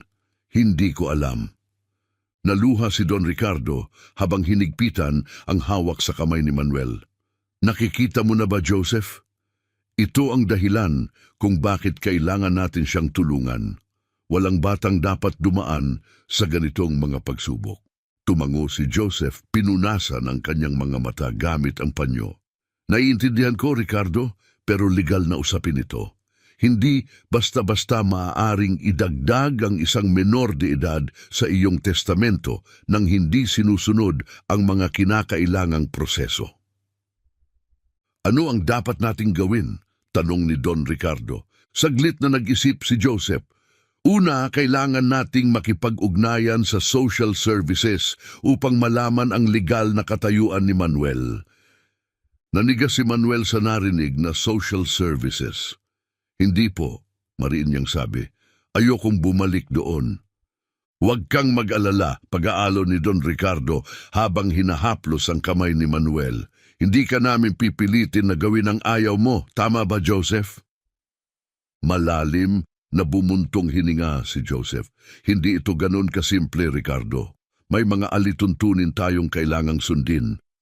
Nakita niya ang takot sa mga mata ni Manuel kaya mabilis niyang idinagdag. Pero gagawin namin ang lahat para makahanap ng pinakamabuting solusyon para sa lahat. Biglang pumasok ang isang nurse sa kwarto.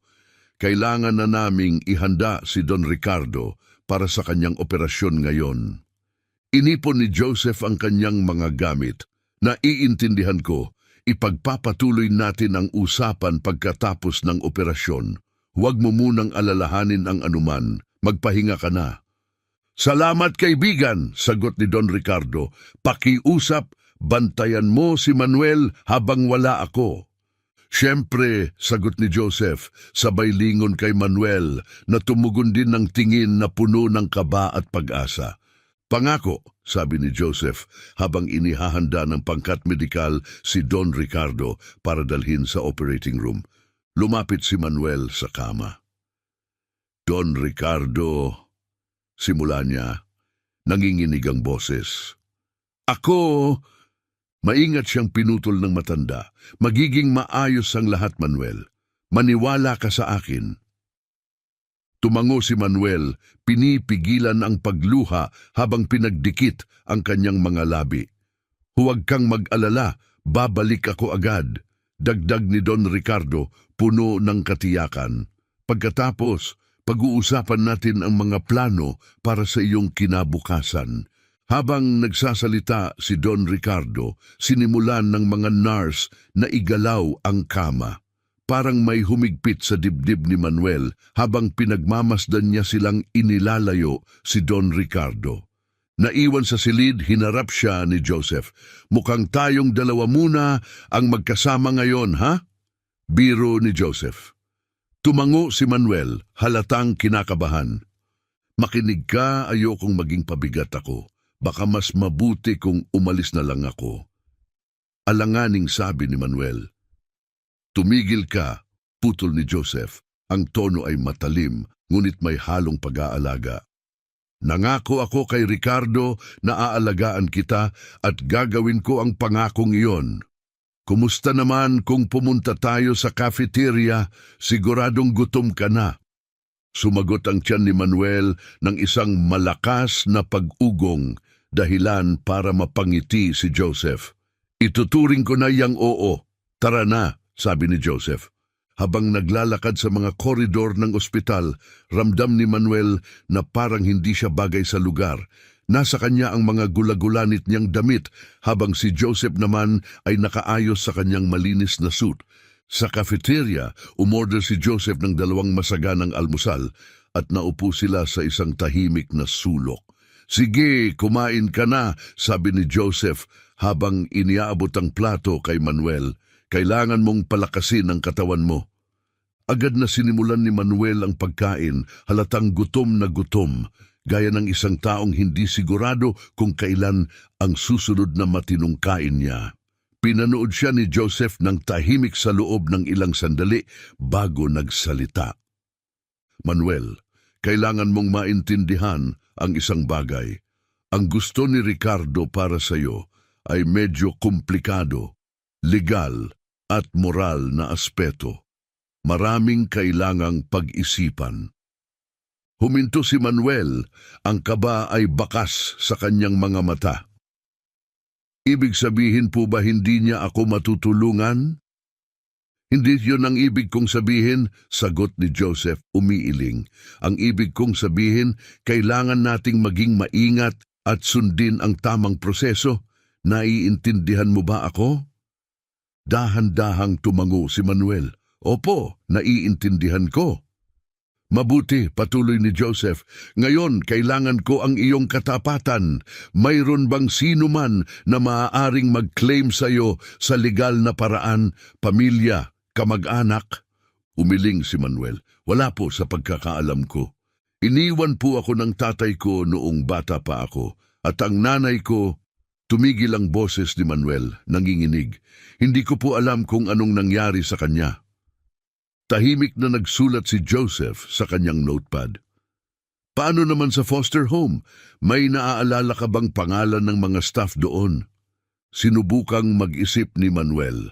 Sa pagkakatanda ko, ang direktor ay si Mrs. Evangelista, pero hindi ko po alam ang buong pangalan niya. Ayos lang yan, sabi ni Joseph nang may pag-aalo. Magsisimula tayo doon. Naiintindihan mo ba kung bakit ko kinukuha ang lahat ng impormasyong ito? Tumingin si Manuel ng direkta kay Joseph, malinaw at matalas ang kanyang mga mata. Para siguraduhin na walang sino man ang makakapigil kay Don Ricardo na tulungan ako, di ba? Ngumiti si Joseph, halatang humanga sa sagot niya. Tama ka. Matalino kang bata. Mr. Castillo, mahinang tanong ni Manuel, pwede po ba akong magtanong? Siyempre, itanong mo lang, sagot ni Joseph nakangiti. Bakit niyo po ako tinutulungan ng ganito? Halos hindi niyo po ako kilala. Pwede naman po kayong umiwas na lang. Ibababa sana ni Joseph ang tasa ng kape, ngunit pinili niyang direktang titigan si Manuel sa mata. Manuel, kahit anong isipin mo, may mga mabubuting tao pa rin sa mundong ito. Isa na si Ricardo sa kanila at kung may nakita siyang espesyal sa iyo, wala akong dahilan para pagdudahan siya, paliwanag ni Joseph. Nanikip ang lalamunan ni Manuel, puno ng emosyon. Pero paano kung biguin ko siya? Paano kung hindi ako ang inaakala niyang ako? Lumapit ng bahagya si Joseph. Ang boses ay pinagsamang matatag at mahinahon. Makinig ka, Manuel. Hindi lang potensyal ang nakita ni Ricardo sa'yo. Nakita niya ang puso mo. Isang bata na, sa kabila ng lahat, pinili pa ring tumulong sa isang estranghero. Malaki ang sinasabi nito tungkol sa iyong pagkatao. Napayuko si Manuel, tinamaan ng mga salita ni Joseph. Hindi ko po alam kung kaya kong suklian ang mga inaasahan niya, mahinang sabi niya. Ang kailangan mo lang gawin ay maging ikaw, tugon ni Joseph. Sapat na iyon. Biglang tumunog ang telepono ni Joseph, mabilis niya itong sinilip at tumayo. Tapos na ang operasyon, tara na, sigurado akong gusto mong nandoon pag nagising siya. Mabilis na tumayo si Manuel, mabilis ang tibok ng kanyang puso. Habang naglalakad sila pabalik, ipinatong ni Joseph ang kanyang kamay sa balikat ni Manuel bilang pag-aalo. Tandaan mo, Manuel, hindi ka na nag-iisa. Tumango si Manuel, hindi makapagsalita. Sa unang pagkakataon, matapos ang mahabang panahon, naramdaman niya ang pag-asa. Pagdating nila sa silid, nakita nilang ibinalik na si Don Ricardo. Nakahiga pa rin at wala pang malay dahil sa anesthesia. Isang nurse ang nagmomonitor ng kanyang vital signs. Kumusta ang operasyon? Tanong ni Joseph. Nakangiti ang nurse. Matagumpay po, matatag si Don Ricardo. Magigising po siya sa lalong madaling panahon. Lumapit si Manuel sa kama, tinitigan ang tahimik na mukha ni Don Ricardo. Pwede po ba akong manatili sa tabi niya? Mahinang tanong niya. Tumingin si Joseph sa nurse na tumango ng may mainit ng ngiti. Siyempre, iho, siguradong matutuwa siyang makita ka pag nagising siya. Umupo si Manuel, marahang hinawakan ng kamay ni Don Ricardo. Tahimik na pinagmamasdan sila ni Joseph. Punong-puno ng emosyon, ngunit alam niyang marami pang hamon ang darating.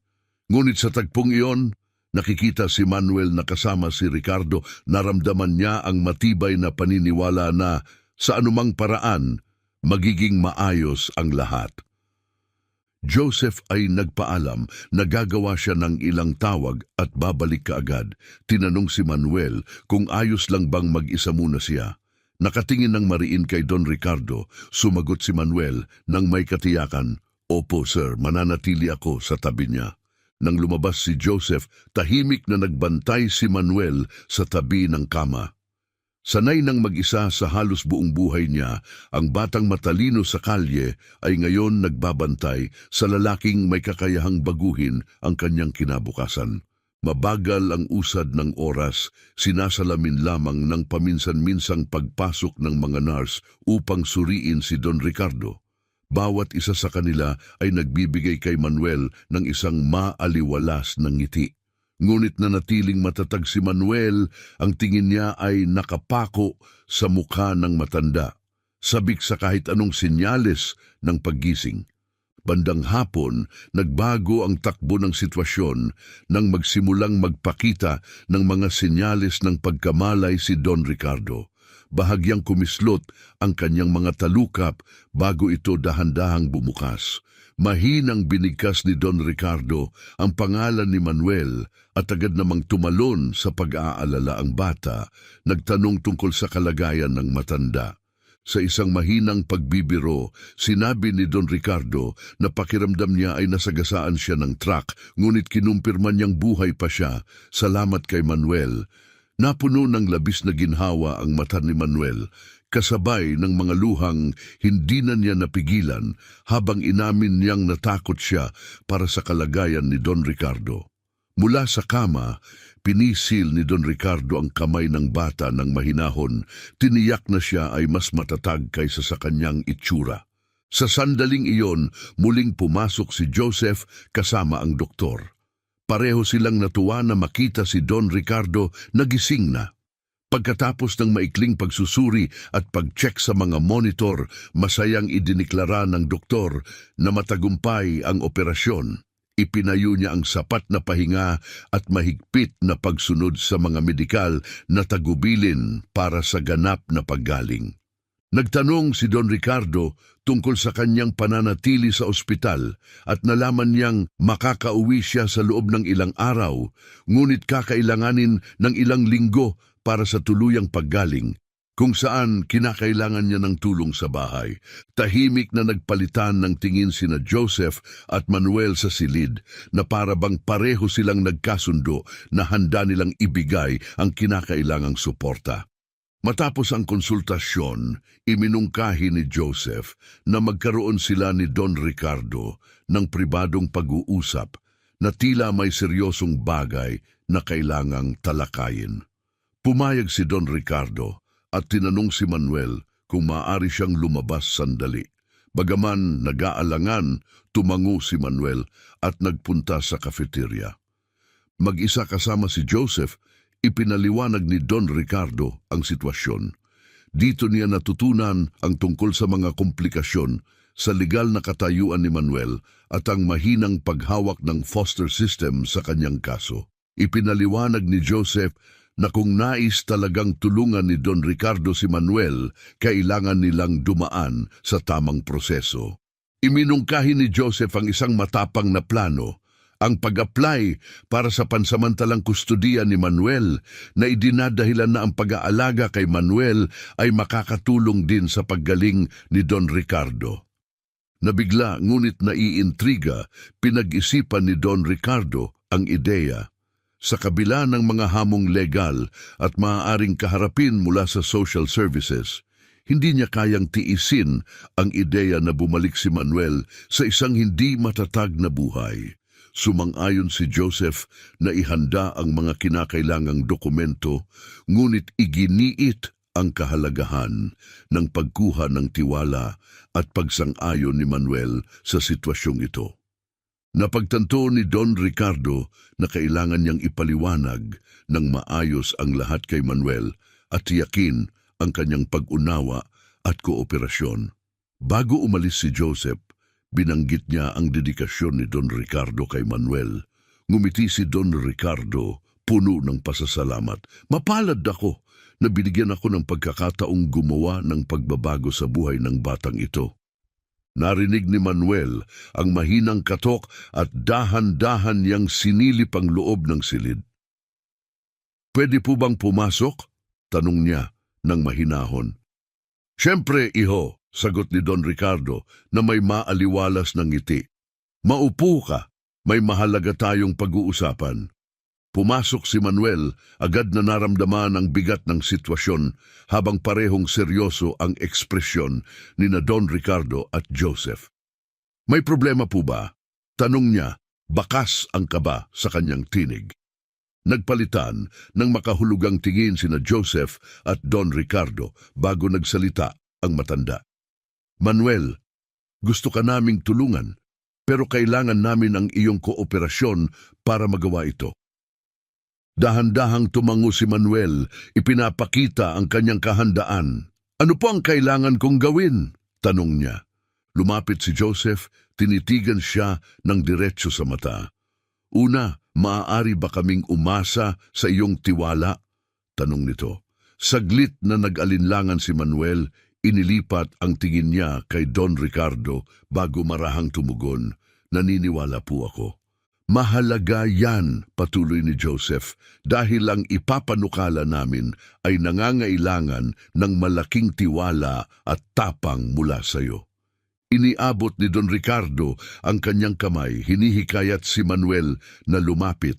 Lumapit ang bata at hinawakan ng matanda ang kanyang kamay ng mahinahon. "Iniaalok namin sa iyo ang isang tahanan," malambing na sabi ni Don Ricardo. Nagliwanag ang mukha ni Manuel sa gulat. "Talaga po? Pero wala akong mga legal na dokumento," protesta niya. Agad siyang pinutol ni Joseph ng marahan. "Iyan mismo ang kailangan nating ayusin. Maaari naming makuha ni Don Ricardo ang pansamantalang kustodiya mo, pero kailangan namin ang iyong pakikilahok." Tinitigan ni Manuel sina Joseph at Don Ricardo, halatang may halong pag-asa at pag-aalala sa kanyang mga mata. "Ano po ang kailangan kong gawin?" bulong niya. Huminga ng malalim si Joseph bago ipinaliwanag ang plano. "Kailangan mong bumalik sa sistema ng sandali," sabi niya. Biglang umatras si Manuel, namumutla ang mukha at hinila palayo ang kanyang kamay mula kay Don Ricardo. "Hindi!" mariing tutol niya. "Hindi po ako pwedeng bumalik doon. Hindi niyo po ba naiintindihan kung gaano ako natatakot?" "Pakinggan mo kami, Manuel," awat ni Don Ricardo sa mahinahong tono. "Hindi ka namin ibabalik sa dati mong pinagdaanan." Dahan-dahang lumapit si Joseph, ang boses ay puno ng pag-unawa. "Pormal na hakbang lamang ito upang makapag-apply kami ng kustodiya," paliwanag niya. Nakita sa mata ni Manuel ang takot. "Paano kung mabigo? Paano kung pilitin nila akong bumalik?" Pilit na umayos ng upo si Don Ricardo, bagaman halatang nahihirapan. "Hindi namin hahayaan na mangyari iyon. Pangako ko yan," mariing sabi niya. Pinagtibay ni Joseph ang sinabi ni Don Ricardo. "Susuportahan ka namin sa bawat hakbang. Hindi ka nag-iisa dito." Kagatlabing nag-isip si Manuel bago muling nagsalita. "At kung maging maayos po ang lahat, ano po ang mangyayari?"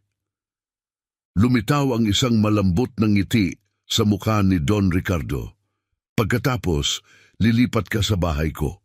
Tutulungan mo ako habang nagpapagaling ako at sisiguraduhin kong magkakaroon ka ng tahanan, edukasyon, lahat ng kailangan mo para magtagumpay." Dinugtungan ni Joseph, "Manuel, dapat mong maintindihan na mahirap ang prosesong ito. Kailangan nitong dumaan sa maraming pagsusuri, dokumento at ganap na katapatan sa mga autoridad." Dahan-dahang tumango si Manuel, unti-unting nauunawaan ang sitwasyon. "Paano kung makita nila ang nanay ko?" tanong niya. Bakas ang isa pang alalahanin sa kanyang tinig. Nanahimik ang silid bago marahang sumagot si Don Ricardo.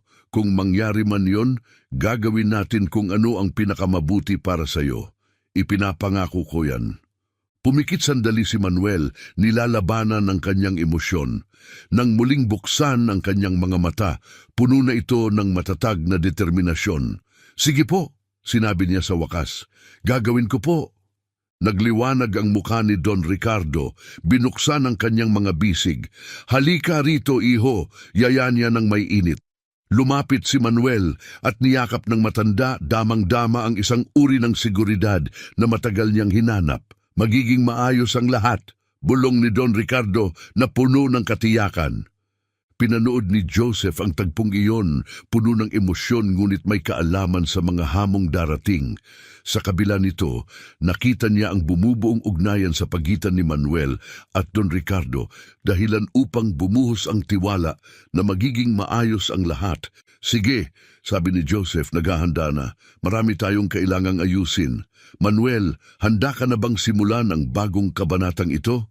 Lumayo si Manuel mula sa yakap ni Don Ricardo, hinarap si Joseph at tumango ng matatag. "Handa na po ako." Nagliwanag ang mukha ni Don Ricardo sa pagmamalaki habang tinitignan si Manuel. "Iyan ang batang pinalaki ko," sabi niya ng may init. Samantala, inilabas ni Joseph ang kanyang telepono upang gumawa ng mga ayos. "Susubukan kong mag-set up ng meeting kasama ang social services para bukas," aniya bago lumabas ng silid para sa mga tawag. Naiwan silang dalawa, mahinang sinabi ni Manuel ang kanyang mga alalahanin. "Don Ricardo, paano kung hindi nila ako magustuhan? Paano kung isipin nilang hindi ako sapat?" Mahigpit na hinawakan ni Don Ricardo ang kamay ni Manuel bilang panghihikayat. "Makinig ka sa akin, Manuel, sapat na sapat ka. Ikaw ay matapang, matalino at ang puso mo ay dalisay na ginto. Sino man ang hindi makakita niyan ay hindi lang tumitingin ng maayos." Pinalakas niya ang loob nito. Napalunok si Manuel at bumulong. "Natatakot po ako." Tumugon si Don Ricardo nang may banayad na katatagan. "Normal lang ang matakot, pero tandaan mo, hindi ka na nag-iisa. Magkasama tayo sa lahat ng ito." Pagkatapos, bumalik si Joseph na may seryoso ngunit positibong ekspresyon sa kanyang mukha. "May balita na ako," aniya. "Naayos ko na ang meeting kasama ang isang social worker para bukas ng hapon. Pupunta siya rito sa ospital." Nagulat si Manuel sa bilis ng pangyayari. "Ganun po kabilis?" tanong niya. Tumango si Joseph. "Oo, mas mabuti nang masimulan natin agad ang proseso." Pinisil ni Don Ricardo ang kamay ni Manuel. Binibigyan siya ng kapanatagan. "Sasamahan ka namin sa bawat hakbang, Manuel." Huminga ng malalim si Manuel, sinusubukang pakalmahin ang kanyang kaba. "Ano po ang sasabihin ko sa meeting?" tanong niya ng may pag-aalinlangan. "Sabihin mo lang ang totoo," sagot ni Joseph ng matatag. "Lahat ng ito, maaring nakakatakot, pero ang katotohanan lamang ang daan pasulong dito."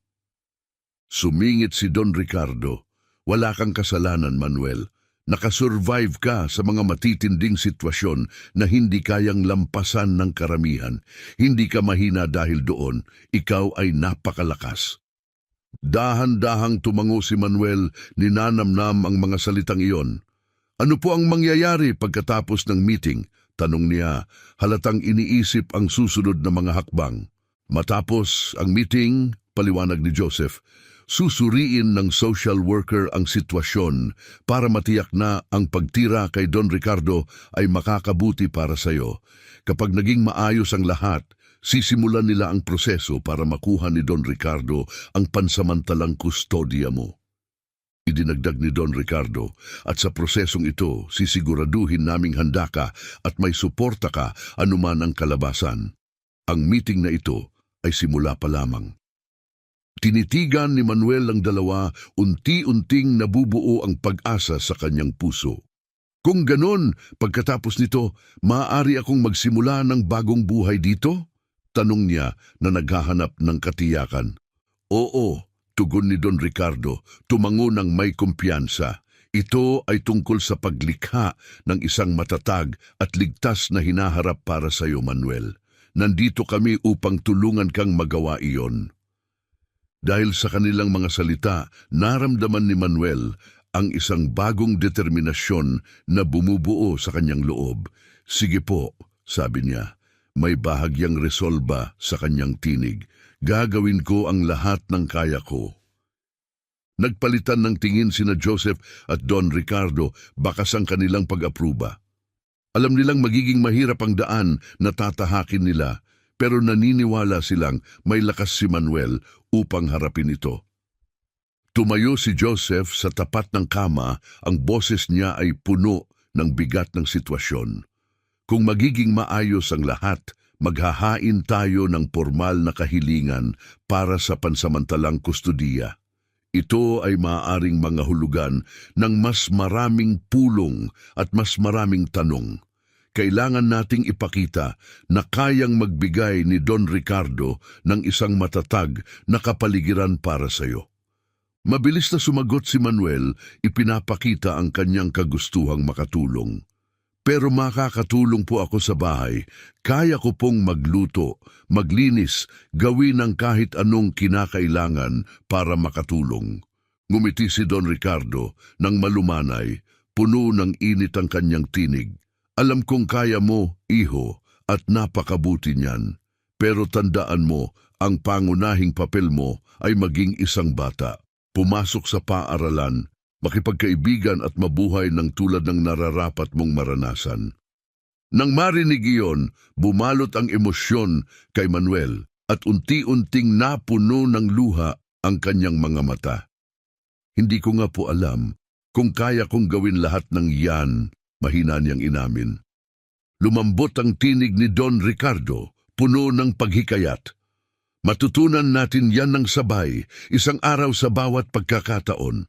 Tahimik na pinanood ni Joseph ang kanilang pag-uusap, bakas din ng halo-halong emosyon sa kanyang mukha. Tumayo siya at iminungkahi, sige, sa palagay ko, kailangan nating lahat ng sapat na pahinga. Malaking araw ang haharapin natin bukas. Naramdaman ni Manuel ang bigat ng araw na nagdaan at bigla siyang nakaramdam ng matinding pagod. Tumingala siya ng mahina. Pwede po ba akong manatili rito ngayong gabi? Ayokong bumalik sa kalye, hindi ngayong gabi. Tumingin si Don Ricardo kay Joseph na tumango ng may pag-unawa. Kakausapin ko ang mga nurse, sabi ni Joseph. Natiwala siyang makakahanap ng paraan. Pagkalabas ni Joseph, inayos ni Don Ricardo ang kanyang sarili sa kama, gumagawa ng espasyo. Halika rito, Manuel, yaya niya, habang tinapik ang bahagi ng kama sa tabi niya. Kasya tayo rito. Umakyat si Manuel sa kama at maingat na humiga malapit kay Don Ricardo. Naagad siyang niyakap ng kanyang braso, nagbibigay ng protektibong pagyakap. Magpahinga ka na. Bulong ni Don Ricardo ng marahan. Bukas ay isang bagong araw, isang bagong simula para sa ating dalawa. Pumikit si Manuel, damang-dama ang init at seguridad ng yakap. Sa unang pagkakataon, nakaramdam siya ng kapayapaan na matagal na niyang hinahanap. Tahimik ang buong silid, ang tanging naririnig ay ang mahinang paghinga ng dalawang kaluluwang pinagtagpo ng pagkakataon, habang dahan-dahan silang napayapa sa kanilang pagkakatulog, nangangarap ng isang bagong pag-asa. Kinabukasan, binasag ang katahimikan ng paos na boses ni Don Ricardo. Magandang umaga, iho. Nakapagpahinga ka ba ng maayos? Umupo si Manuel, kinukusot ang kanyang mga mata. Opo, salamat po, sagot niya ng mahina. Kayo po, kumusta na po ang pakiramdam nyo? Gumuhit ang pilit ng ngiti sa mukha ni Don Ricardo habang inaayos ang kanyang posisyon. Parang nasagasaan ako ng tren, pero inaasahan ko na yun matapos ang operasyon. Sakto naman pumasok ang isang nurse na may masiglang bati. Magandang umaga, mga Ginoo! Kumusta po ang pakiramdam natin ngayon? Pilit na ngumiti si Don Ricardo. Medyo bumubuti na, salamat. Habang tinitignan ng nurse ang kanyang mga vital signs at ina-update ang kanyang chart, inanunsyo nito, babalik po mamaya ang doktor para suriin ang inyong recovery progress. Tahimik na nagmamasid si Manuel hanggang sa wakas ay nagsalita siya. Pasensya na po, pwede po bang makahingi ng almusal? Tila nagulat ang nurse nang mapansin siya. Ngunit agad din itong bumawi. Ay, oo naman, iho. Dadalhan kita agad ng pagkain. Pagkaalis ng nurse, bumaling si Don Ricardo kay Manuel, bakas sa kanyang mukha ang bigat ng darating na hapon. Manuel, tungkol sa araw na ito. Pinutol siya ni Manuel. Ang boses niya ay may halong pag-aalala. Alam ko po, darating ang social worker. Tumango si Don Ricardo, napansin ang tensyon na bumabalot sa balikat ni Manuel. Magiging maayos ang lahat, mahinang sabi niya bilang pag-aalo. Magkasama nating haharapin ito. Nanatiling tahimik si Manuel, halata ang kanyang kaba. Iniabot ni Don Ricardo ang kanyang kamay at pinisil ng mahinahon ang kamay ni Manuel. Tandaan mo, hindi ka na nag-iisa. Anuman ang mangyari ngayon, malalagpasan natin ito ng magkasama. Dahan-dahang tumango si Manuel, dama ang suporta, ngunit hindi maalis ang kaba sa kanyang dibdib. Sa unang pagkakataon, naramdaman niyang hindi na siya nag-iisa sa pagharap sa hindi tiyak na hinaharap. Tingnan mo, naiintindihan ko na kinakabahan ka. At normal lang yan, patuloy ni Don Ricardo ng mahinahon. Pero huwag mong kalimutan ang pinag-usapan natin kagabi. Sabihin mo lang ang totoo. Iniwas ni Manuel ang kanyang tingin, nilalaro ang gilid ng kumot na nasa kama. Paano po kung magkamali ako? Paano kung hindi magtagumpay? Nanginginig ang kanyang boses. Muling inabot ni Don Ricardo ang kanyang mga kamay, mahigpit, ngunit mahinahon itong hinawakan. Ang pagiging totoo sa sarili ay hindi kailanman makakasira ng anuman. Iho, maniwala ka diyan. Bago pa makasagot si Manuel, biglang bumukas ang pinto at pumasok si Joseph, ang abogadong may seryosong ekspresyon. Magandang umaga sa inyong dalawa, bati niya habang papalapit sa kama. Kumusta na tayo ngayon?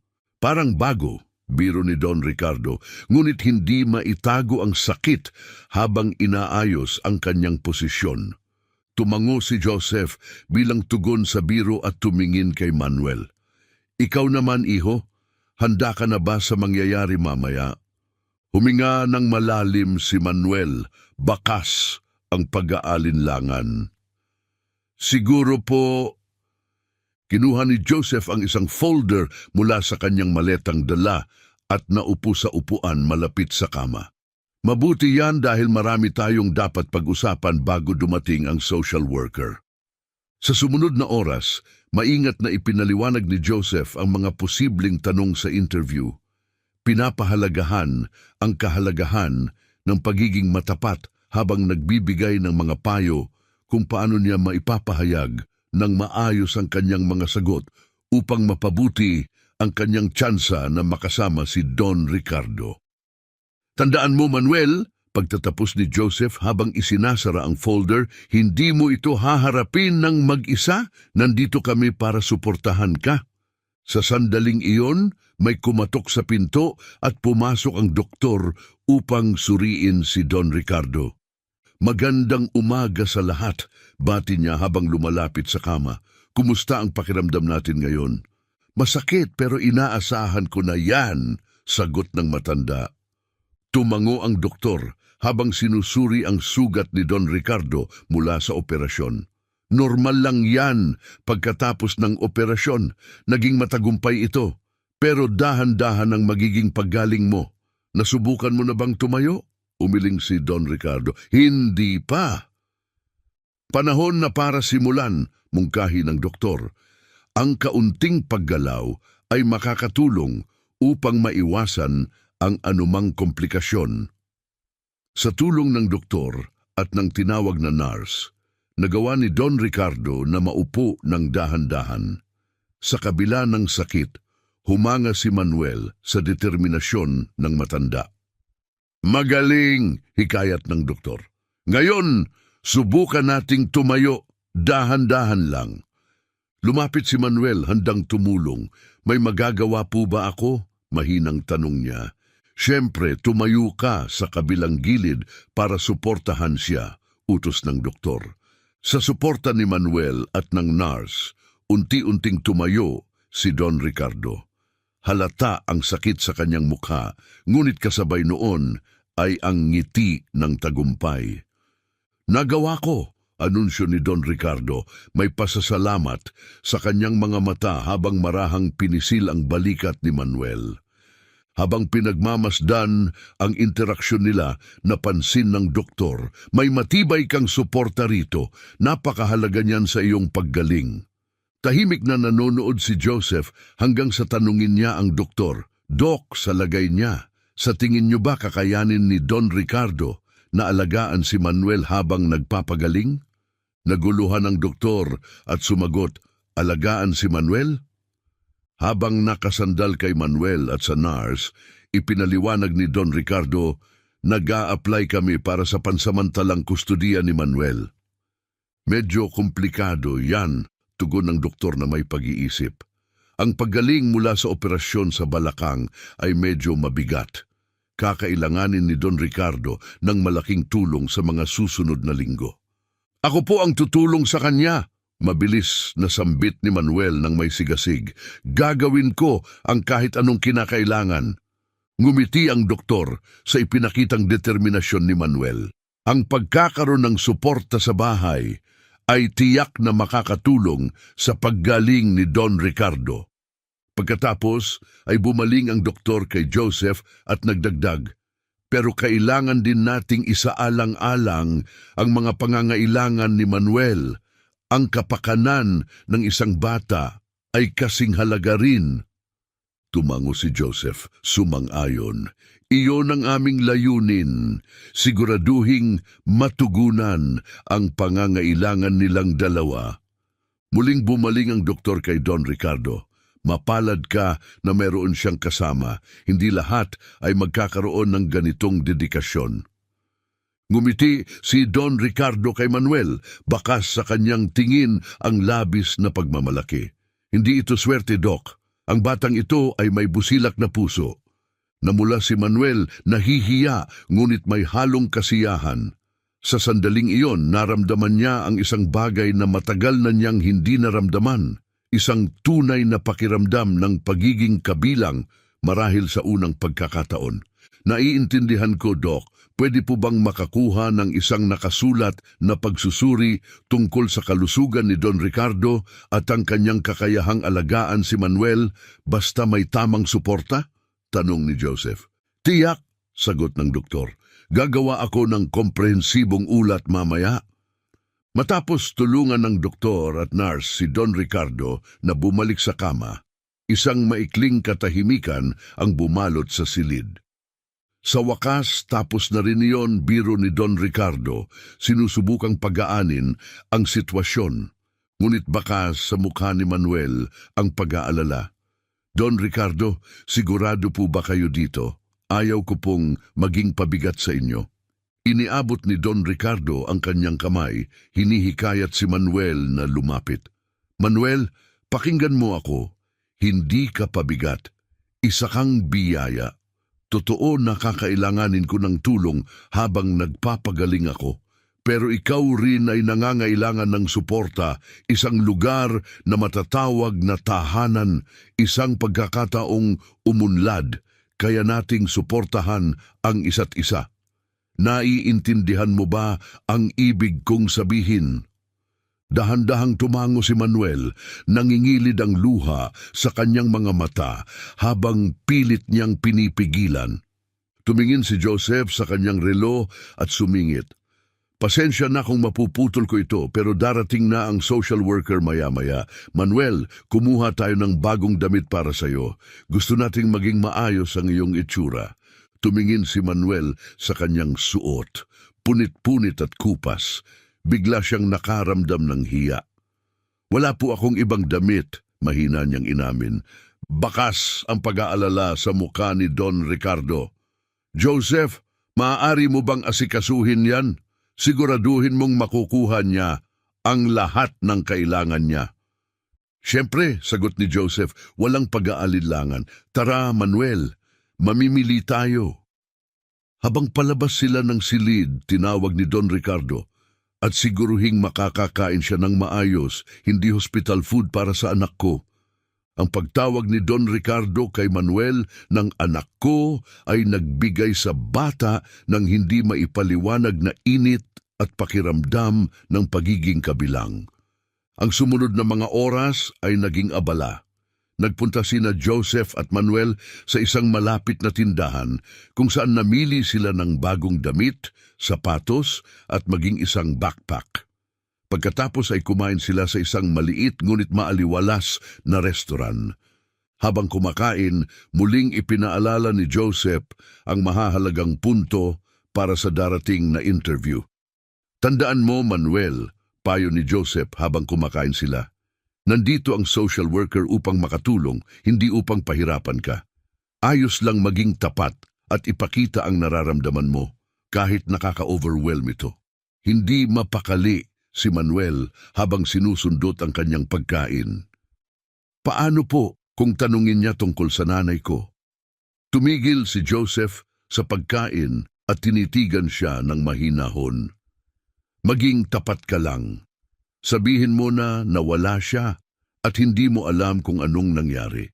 Kung tanungin ka kung gusto mo bang hanapin siya, sabihin mo lang kung ano ang tunay mong nararamdaman. Napayuko si Manuel, halos pabulong ang boses. Hindi ko po alam kung ano ang nararamdaman ko tungkol doon. Ayos lang yan, tugon ni Joseph ng mahinahon. Hindi mo kailangang alam ang lahat ng sagot ngayon. Magsalita ka lang mula sa puso. Dahan-dahang tumango si Manuel, bagaman bakas pa rin ang pag-aalinlangan. Ang mahinahong ngiti ni Joseph ay nagbigay sa kanya ng kaunting kapanatagan. Mas malakas ka kaysa sa iniisip